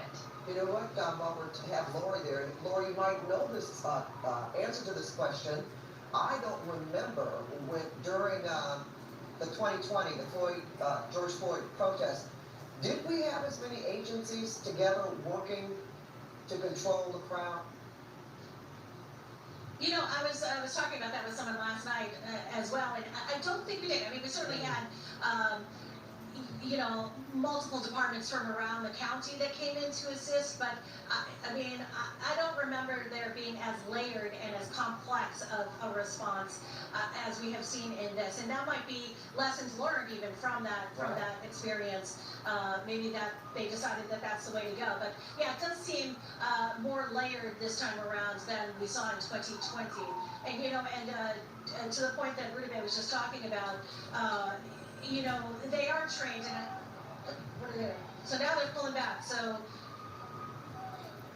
they might have just gotten word, right, that they need to go somewhere else. So they're going to load up, and we're going to see them on the move very shortly here. Yeah, they're packing it up, and they're going to go somewhere. So Lauren, really quick, So let's we're watch looking how at that from the happens. Skycount too, is they're passing a metro bus, and they're tagging the metro bus as it goes past. So the bus got caught up in this. You know, Metro had suspended some service, some rail service through downtown. Obviously, the buses are still moving through there, though. And you have all these people that are just getting kind of, you know, stuck in the chaos, if you will, as they're moving towards you. You hear them coming towards you a little bit more, Lauren? Yeah, I thought I did, in fact. Yeah, they're on the move now. Oh, there we go. And they are also, I will say, right behind another Metro bus. And I looked inside that Metro bus, there were maybe 2 or 3 people on it. So clearly word has spread about, you know, not being out and about. But I'm going to see if these guys are going to take a left here. Yeah, they're taking a left up on Hill.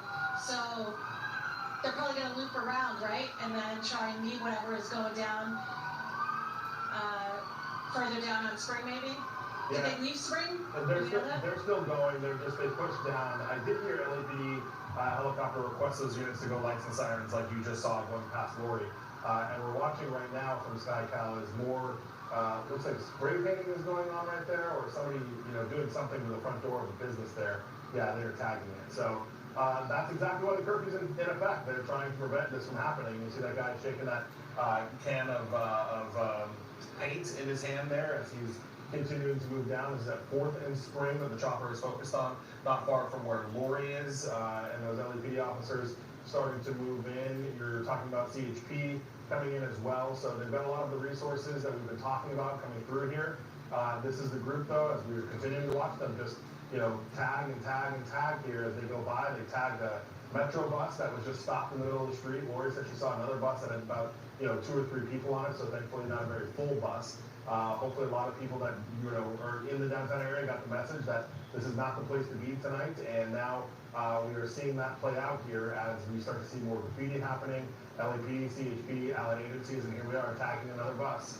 Or the same bus, actually, I think. This is the same bus that got hit earlier by those other people that were walking by. So that's all happening. And again, they'll look at this. These buses have cameras. They'll try to use it later on to try to come back and identify these people that, are responsible for tagging these buses. As we wrap up KCAL News at 9, we begin KCAL News at 10 with Susie Sa and Juan Fernandez. And breaking news here on KCAL News at 10, a curfew in place, arrests happening right now, but some protesters refusing to leave tonight. And that's despite a massive police presence on the streets of LA tonight. There it is. It is night 5 of the protests against immigration raids and sweeps in Southern California.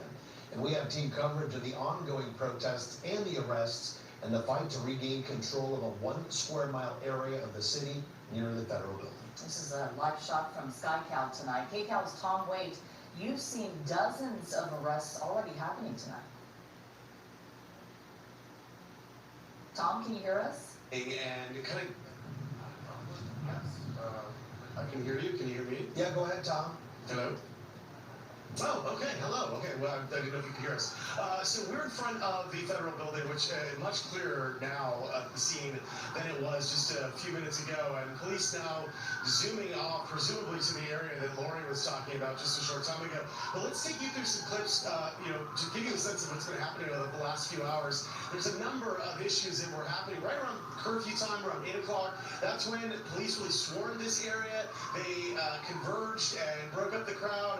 There was some resistance from the crowd as the folks were dispersing, and there were a number of arrests that were made here just in the area in front of the federal complex. Remember, this is where the detention facility is, just behind the federal building. So that is kind of been an area, the focus of protesters. By the way, very peaceful protesting throughout the afternoon and into the evening hours. People from all different backgrounds, faiths came out, and there was obviously a vigil as well.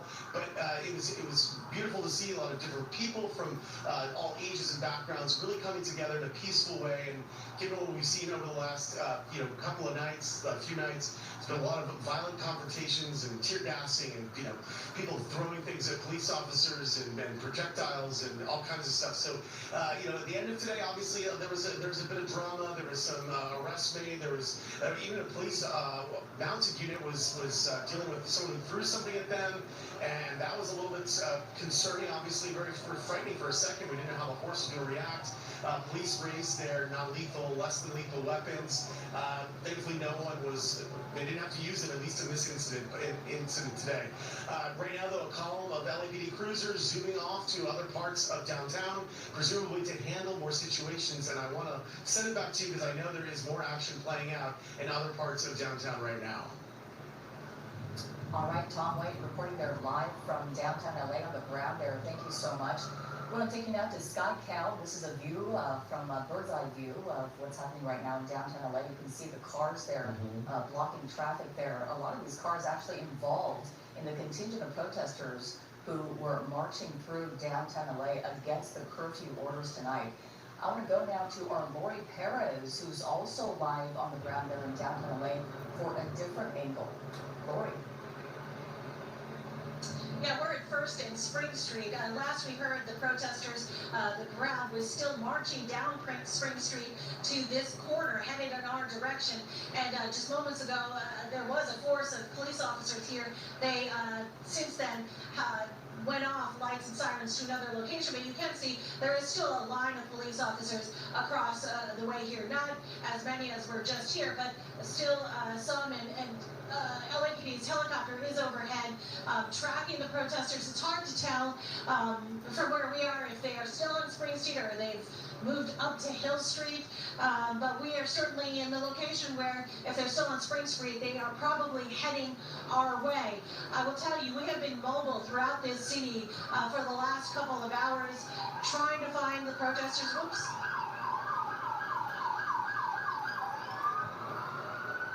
You know, we're like these LAPD cars, except we're on foot. But much like that, we've been just all over these blocks in downtown Los Angeles trying to track where the crowd is going. And we have not seen, since the 8 o'clock curfew went into effect, we've seen fewer and fewer people on the streets, which is exactly what the mayor wants and what city leaders and law enforcement wants once they put that curfew in place. Because of the tremendous amount of graffiti. In fact, you know, behind the line of police officers behind me, you can probably see an example of just how much graffiti there is on the buildings all throughout downtown Los Angeles. We did see two workers yesterday working diligently with tiny little tools, getting to work, trying to clean up some of that graffiti. It's going to be a tremendous project throughout many blocks of downtown Los Angeles.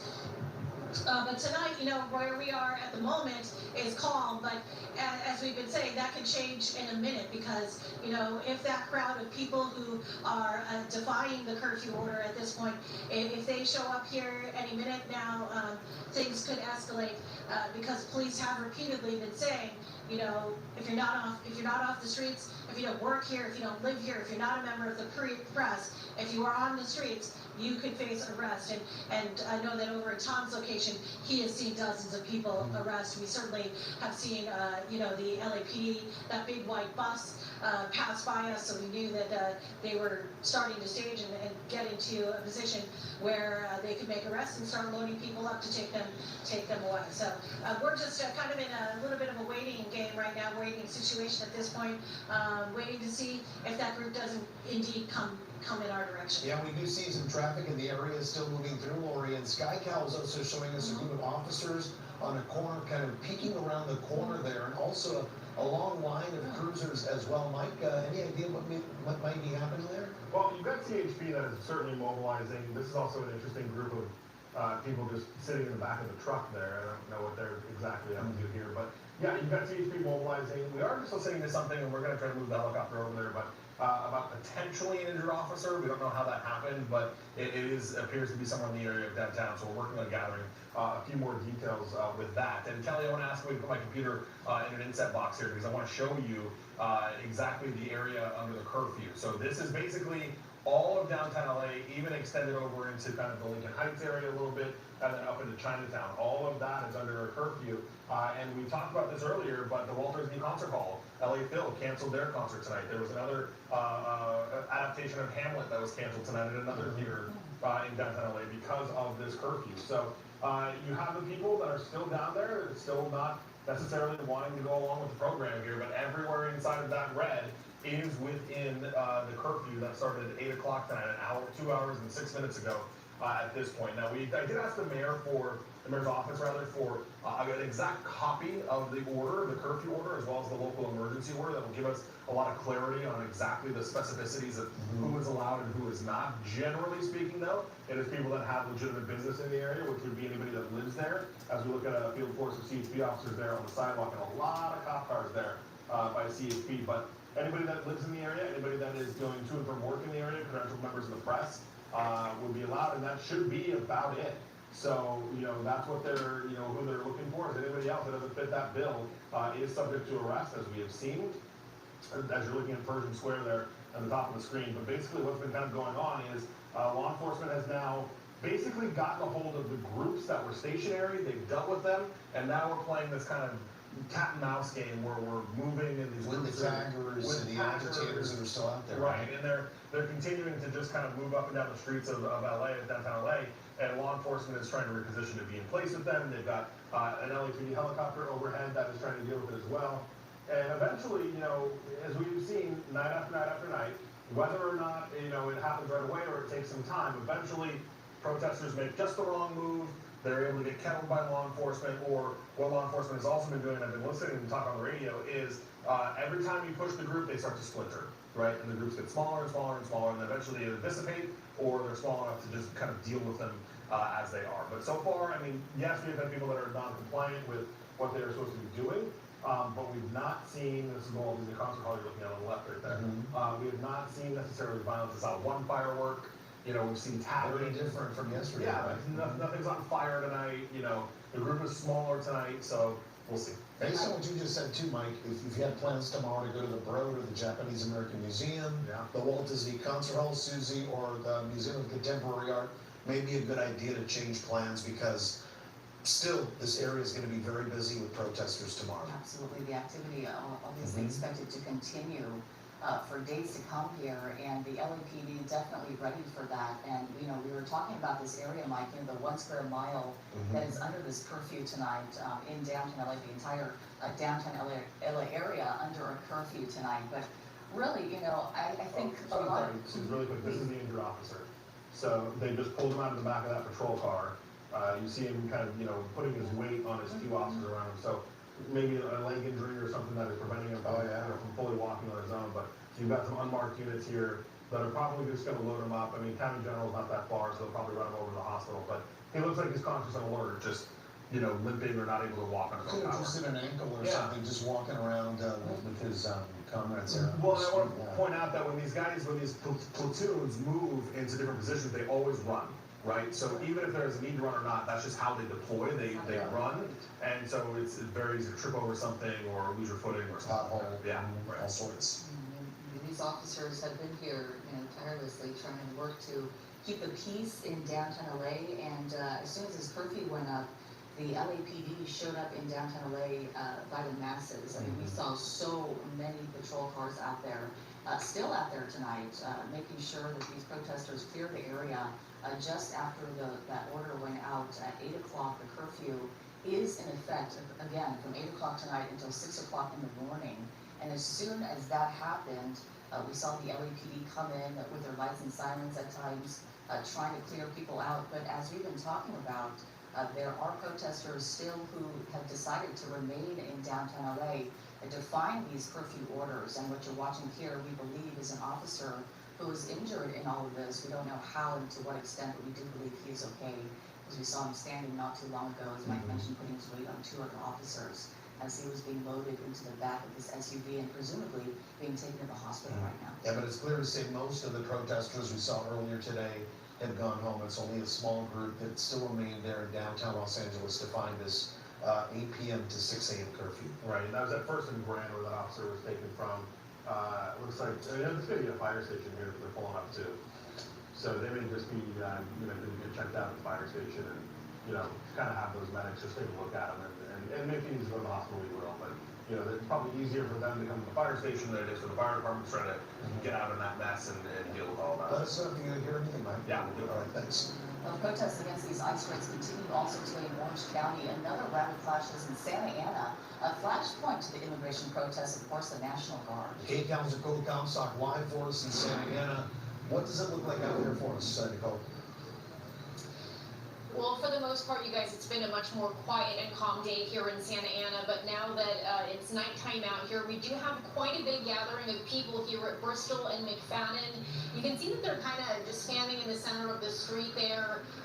They've taken over parts of the parking lot for the gas station here too, and the stores in this surrounding area. And, you know, mostly what we see is just people gathered with flags out here with signs. some fireworks, of course, you can hear those signs just expressing their frustrations with President Trump and his ICE raids. People are driving by honking out here. Again, we are hearing some of those mortar-style fireworks going off, and then some of the firecrackers as well. But what we are not seeing at this location right now is we're not seeing police on the ground. We were actually at the federal building about an hour ago, and we also didn't see many National Guard members there anymore either, so we're not certain if they moved to another location in Santa Ana, most of them, or if those National Guard members maybe went to another location.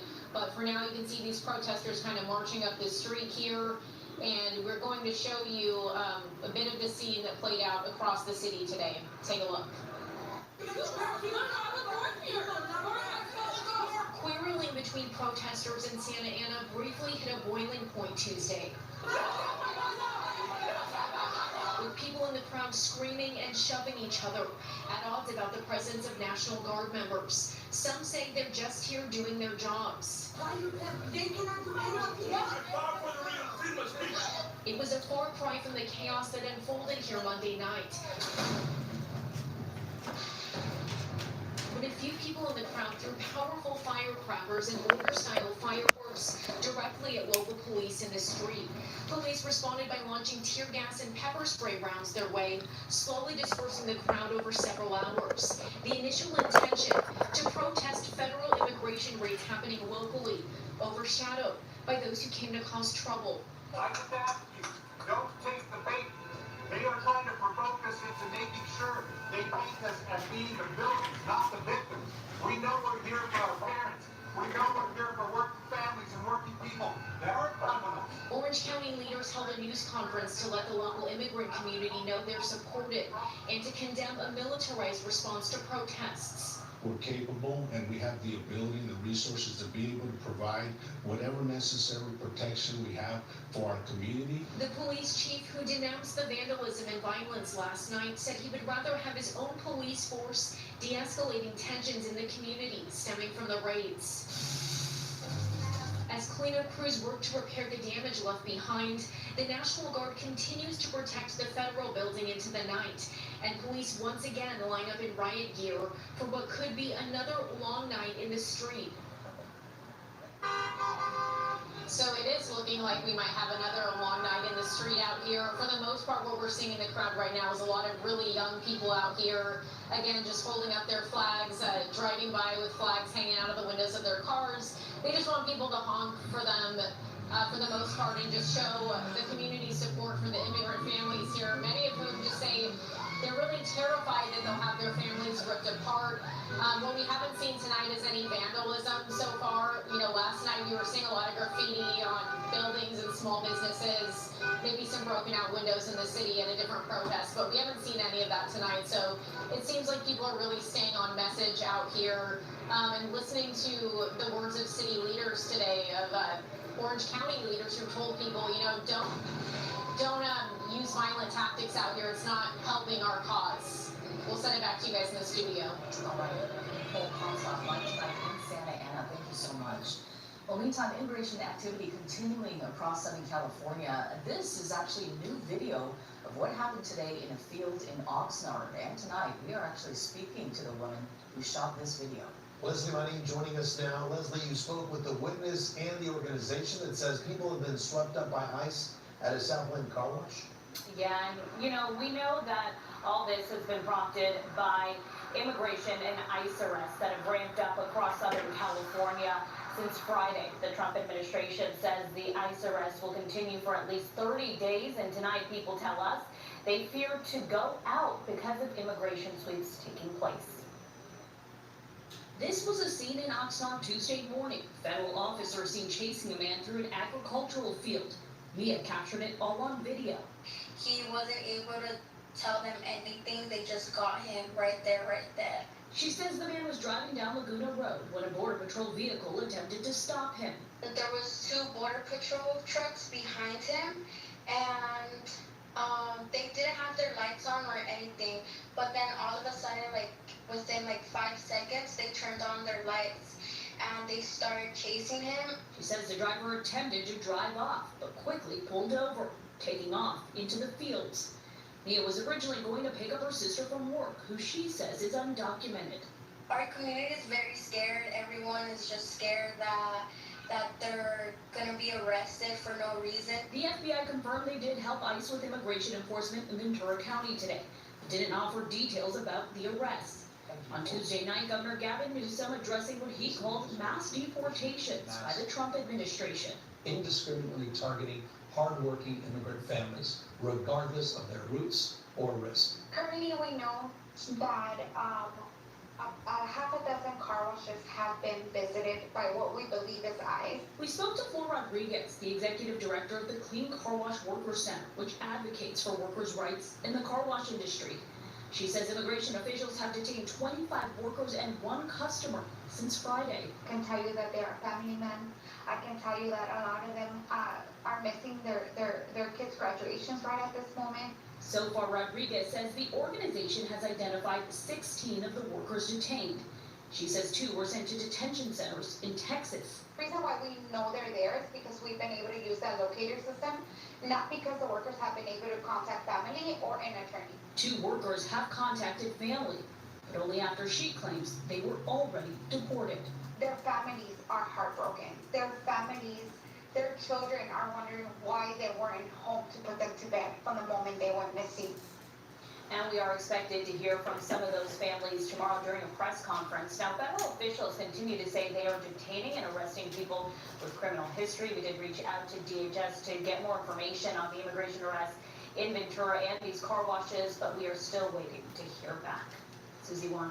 All right, Leslie, thank you so much. You want to go to a continuing breaking news coverage here in downtown Los Angeles? Mike Roger is up at desk now with this update for us, Mike. Yeah, so here's an interesting kind of turn of events here. So this apartment building that you see right in the center of your screen here, the group of protesters that was being essentially shooed down the street by LAPD officers then ran into the apartment building.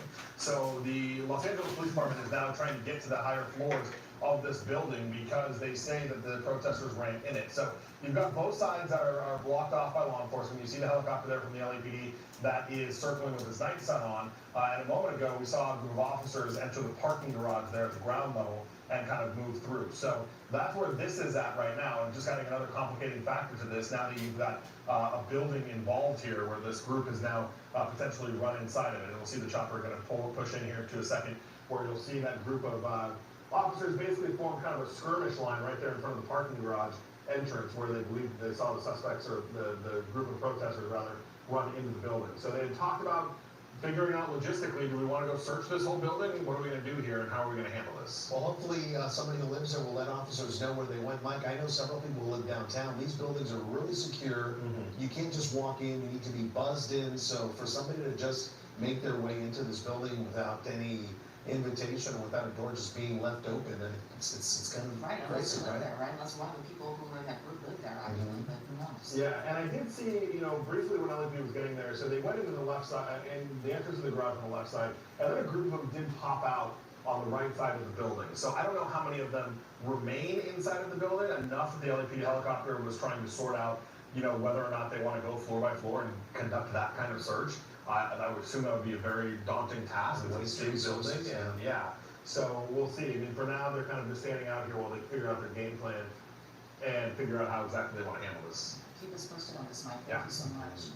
And more breaking news tonight, this time in the Inland Empire, an evacuation order in effect just south of Apple Valley tonight as fire crews work to get the upper hand on the ranch fire.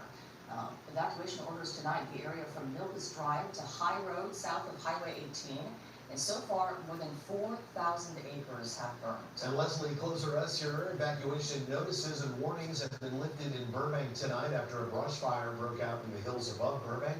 Forward progress of the Bethany fire has been stopped at 8 acres. That's some great news there. Fire crews will continue to monitor the area throughout the night. No word yet on what sparked the flames.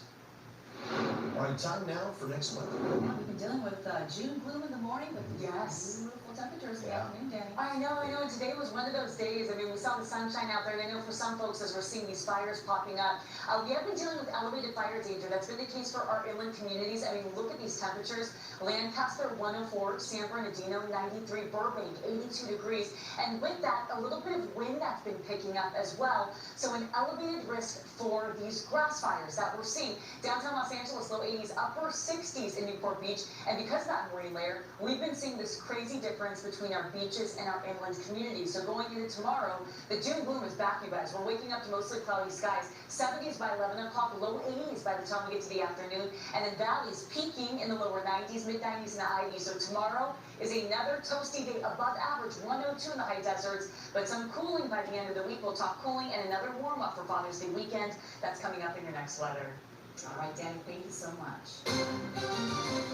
All right, back down to ground shots there, downtown Los Angeles, as an overnight curfew is in effect right now till 6 a.m. This all started at 8 p.m. tonight. And right around 8 p.m., you know, Susie, we did see those LAPD units move in through the area near the federal building and quickly cleared out a large group of protesters that had been there for most of the afternoon. We're going to have more coverage on this after a short break. Stay with us. KCAL News is sponsored by Waba Grill's $5 happy hour, weekdays after 3 p.m. Ignite your afternoons at Waba Grill's $5 happy hour with our 5-piece Ford venti dumplings in a value-sized premium one. The downtown LA area where a curfew is still in effect till 6 a.m. in the morning. You can see here what looks like members of the press walking through our shot there. But for the most part, Susie, it looks like the streets are clear, traffic is moving along the road there. Yeah, but on another side of downtown LA, as you're seeing here, a huge police presence for the LAPD. As Mike Rogers on the desk was telling us, we do believe a group of protesters are people who were left over from the protests at least, and defying this curfew that went into effect at 8 o'clock tonight, went into this building as you see them staged in front of that building. We believe they went actually into that parking garage, Mike. Is that what was happening? They went into the garage, and you saw another group coming out the other side. And a lot more police officers have shown up there, Mike. Yeah, I remember last time we talked, they said, I don't know what they're going to do with this because it's going to be a logistical nightmare. Well, they found the logistics to do it. They brought in the sheriff's response team, the SRT. That was the one you saw with the, we've seen it in the past with the trucks with the yellow coils on top. So those guys are there. They brought in a significant more units from LAPD as well here. So it does sound like they want to go into that building and make sure that that group, which the airship is pretty confident is still inside. So the airship's pretty confident that that group is in there. So they're going to go through and they're going to do kind of a systematic search for that group. I'm not sure. I see that police helicopter that's kind of got its spotlight shining down over here near Pershing Square. So I'm not exactly sure what that police helicopter is looking for. But there is the building right there as we continue to monitor the situation here on KCAL News at 10. Mike entered your car? Yes, he did. Back to our breaking news coverage right now in downtown LA here on KCAL News at 10. A huge LAPD presence in front of this apartment building in downtown LA. That's right. That is where we believe protesters somehow on their way out of this area made their way inside the building. As our Mike Rogers was telling us, the aerial units have a good sense that they're still inside that unit, somehow making their way into the parking garage and somewhere in the building. Of course, a lot of places to hide, Mike. Stairwells, hallways, rooftops, parking garages, they're there. Yeah, and to your point earlier, Juan, we can hope that this building, which looks to be a newer building, is equipped with, you know, even in my building, even if you're in the stairwell, each door you have to have a key fob access to get into each of those doors. So hopefully the group has accidentally locked themselves into an area here that will be quick for law enforcement to be able to get to. But you've got the LAPD right there, you've got Sheriff's Department on the other side of the building, and then CHP on the other side of that building. So if these guys come out, they will be met by law enforcement. And now LAPD is working on this strategically, deciding how they're going to go into that building and search it. You know, a couple seconds ago, I did see some people that appear to like live in that building that are obviously kind of figuring out like, all right, something's going on here as we're, you know, watching all of this. They've got the helicopters, they've got, you know, law enforcement down there as well. So there goes a line of CHP cruisers. And there's, I don't know that I have ever seen so many law enforcement police cars in one location. I mean, it has been just kind of incredible to see how many police officers have been down here. They're so organized this time around, Mike, and we're going to keep monitoring the situation there from downtown Los Angeles to see if and when the protesters or agitators, whoever they were, who made their way into this building. As you can see there, Susie, they're using their night sun as well to kind of see if they're somehow hiding on the rooftop as well. That's right. Okay, an eye on our situation here in downtown LA.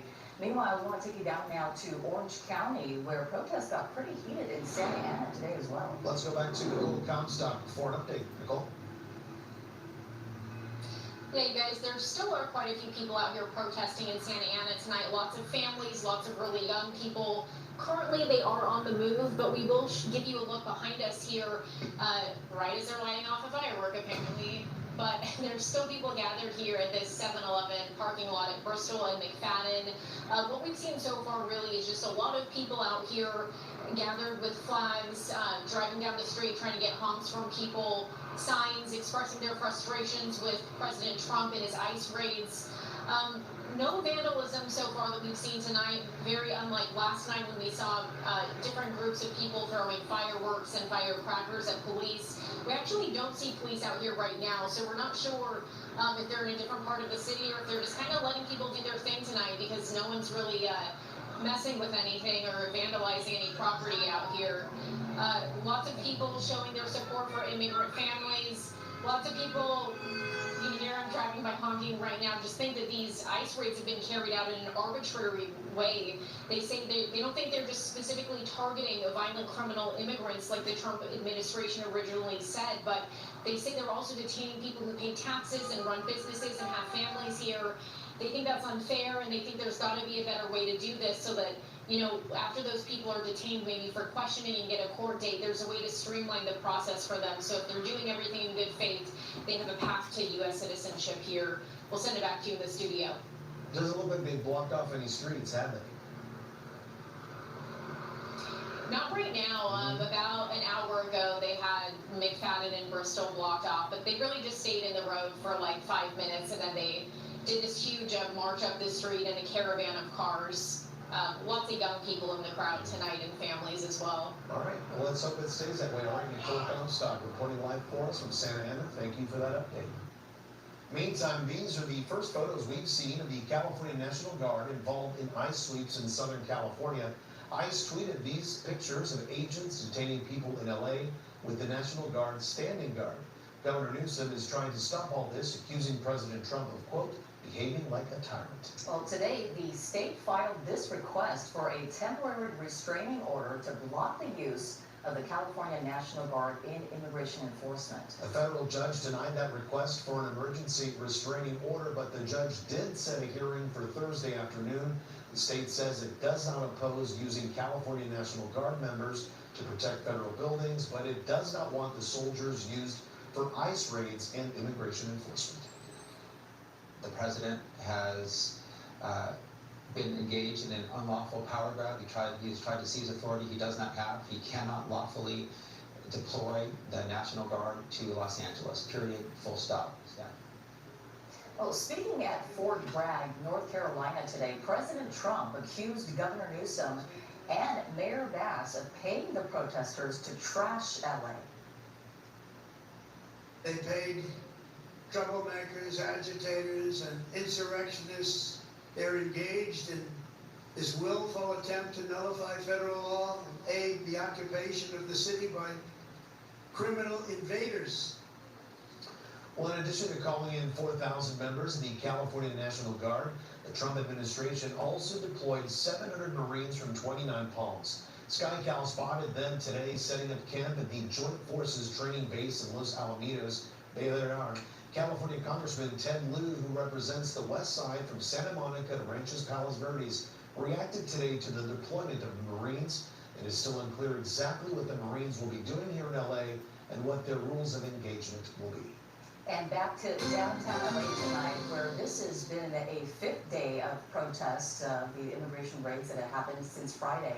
And what you're looking at is a picture of downtown LA under a curfew since 8 p.m. tonight until 6 a.m. tomorrow morning. The LAPD showing their presence tonight and clearing the crowds that were out here. We do have our eye on one last group of protesters inside the building. I'm going to go to Mike Rogers for an update on that. Yeah, so really quickly, I was just listening to the radio. They got a hold of security. The security said no, they already left. They escaped out of a back door. Really? LAPD backing off now.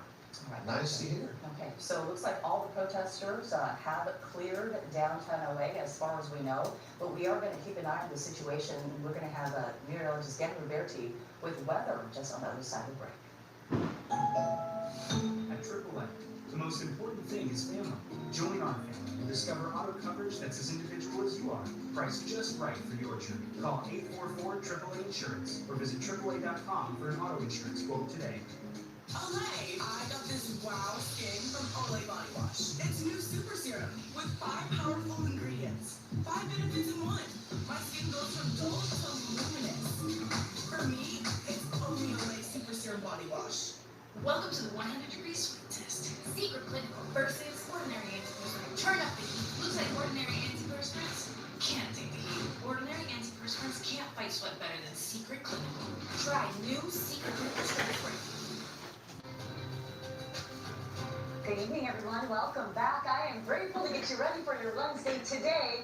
It was a warm day, but a crazy difference between our beaches and also our deserts. 37-degree difference. Newport Beach hitting 68 degrees, 105 in Lancaster. So we're going to see another hot day inland going into our Wednesday, and not so hot at the coast. And that's all because we're dealing with more June gloom clouds. We're back in this pattern of June gloom, and then we're slightly cooler Thursday going into Friday before another warm-up going into the weekend, a big weekend, Father's Day weekend. So let's talk timing of clouds going into our Wednesday morning. You can see the clouds, they're rolling and pushing into the valleys, those green specks, indicating some sprinkles, some drizzle popping up. But we're going to see those clouds clearing away pretty quickly. High pressure is building in, and this is squashing that marine layer. So you can see sunshine by 10 o'clock in the valleys, but we're still seeing those clouds hugging the coast, hugging our beaches by around 10 o'clock. And we're going to see very slow clearing there going into the afternoon. But I do think we're going to get some clearing, some sunshine in the afternoon, later in the day for our beaches. Tomorrow morning, we're dropping down to the 60s in the Inland Empire. Not a whole lot of clouds tomorrow. Low 60s to start the day. 9 o'clock will be in the low 70s, mid 80s by noon. And yes, we're back in the 90s. So it's going to be another warm day above average. Not as hot as today, though. 99 in Lancaster, 92 in Santa Clarita, San Bernardino, a whopping 95 degrees. Lower 80s in downtown Los Angeles, and our beaches are looking at 60s and 70s because of those marine layer clouds. So Thursday and Friday, there's that cooling. Well, pretty steady for Los Angeles and Orange counties. You'll see more cooling further inland. So in the valleys, we'll go from the low 90s Wednesday, upper 80s Thursday, mid 80s Friday, and then boom, another spike in temperatures for Father's Day, lower 90s. In the Inland Empire, lower 90s for Thursday, Friday. Warming starts again on Saturday. Look at Sunday for Father's Day. It's going to be toasty, sunny, dry, upper 90s in the IE. Our high deserts are going to be the triple digits this weekend, 80s in the mountains, and our beaches, morning clouds, afternoon sunshine in the mid 70s this weekend, Susie and Juan. Looking good, Danny. Thank you so much. And thanks for watching KCAL News at 10. Our breaking news protest coverage continues at 11 on CBS or on Channel 2. Meantime, let's throw things over now to Jamie Maggio for sports. Guys, this is very exciting. Sports Central is coming up, and we have got the latest on when Shohei Ohtani will make his Dodgers pitching debut and why it may be sooner than originally expected. Plus, how things went south tonight against San Diego, resulting in Kike Hernandez taking the mound in relief for the boys in blue.